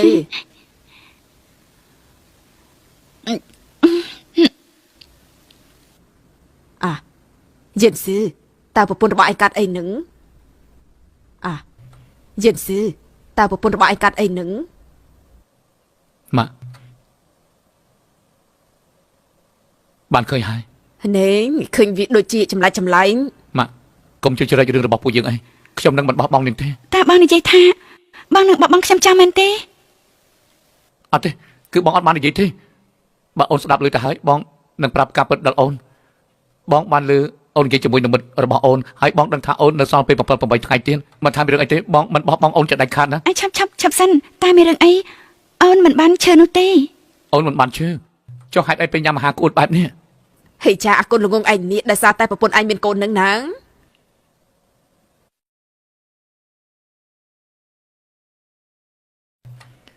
ចុះអូននិយាយថានៅសល់ពេល7 8ថ្ងៃទៀត គ្រូប៉ែនិយាយថាអូនមានផ្ទៃពោះពេលខែហើយនោះប្រកាសជាត្រូវរងចាំ7ទៅ8ខែទៀតមែនទេ ណែប្រចាំផងប្រចាំផងណា ឡើងចាទេ សុំទោសអូនសម្លាញ់ណាសុំទោសប្រពន្ធសម្លាញ់បងចូលចិត្តក្មេងនៅថ្ងៃនោះគឺបងនិយាយថាមិនចូលចិត្តក្មេងព្រោះបងខ្លាចអូនពិបាកចិត្ត អូនដឹងហើយពេលនេះបងខ្លាចជាប៉ាគេហើយ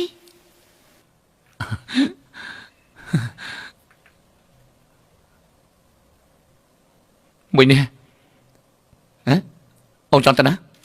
អូនជាវាទៅបោក អង្គុយចុះទៅអង្គុយទៅចាំបងជាអ្នកធ្វើ អូនគ្រាន់តែមានកូនមិនបានពិការនោះទេហេតុអីក៏យកវាទៅបោកមិនបាននោះ កន្លែងបោកគក់វារអើបងខ្លាចអូនដួល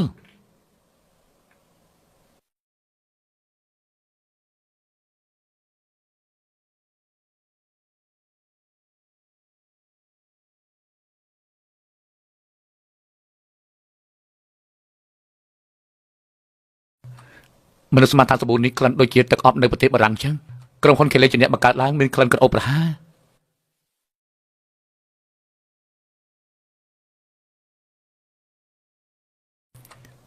ណែប្រពន្ធសម្លាញ់នេះ តើបងជាអ្នកធ្វើអី មែនហើយចាំញ៉ាំ អូនញ៉ាំ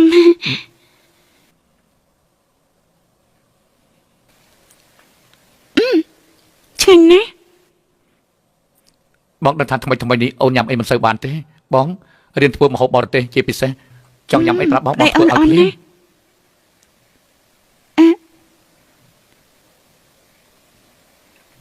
ឈើទេឈើខ្លាំងទេ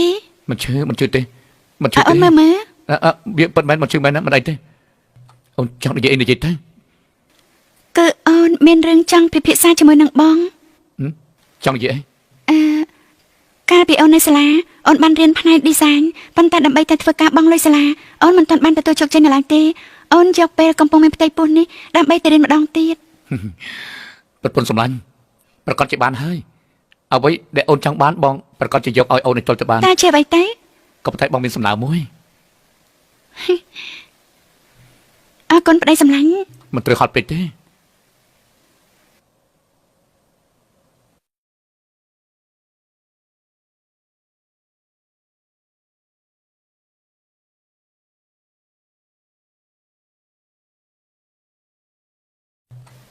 ពិតជាមានក្តីសុខណាស់បងស្រក់គីឡូ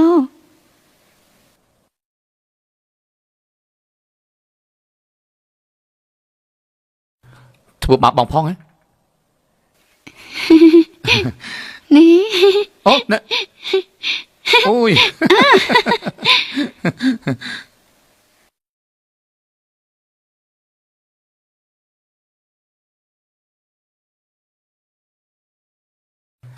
នេះជាប្រធាន design mode ថ្មីនៅក្នុងក្រុមហ៊ុនពួកយើងអ្នក design វិញ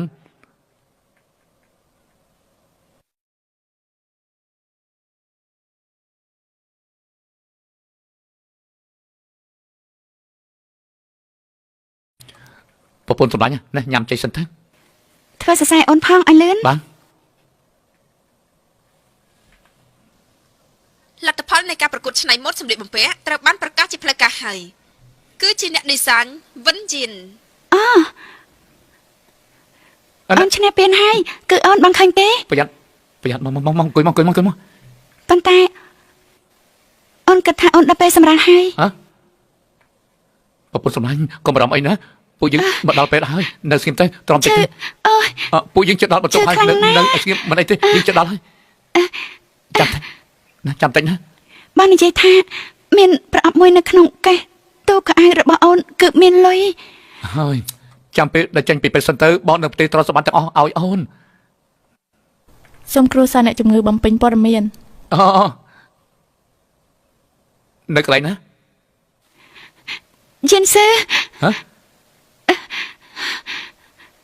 កុំស្ដាយក្រោយ ហ៎ រឿងសម្រាប់កូនអូនទុកចិត្តលើបងហើយ លោកប្តីរឿងនេះបកគលឲ្យបង វិញ្ញាន ព្រឹកឡើងលោកប្តីព្រឹកឡើងព្រឹកឡើងលោកប្តី វិញ្ញាណ ព្រឹកឡើងព្រឹកឡើងលោកប្តីព្រឹកឡើង វិញ្ញាន ព្រឹកឡើងណាលោកប្តីព្រឹកឡើងព្រឹកឡើង វិញ្ញាន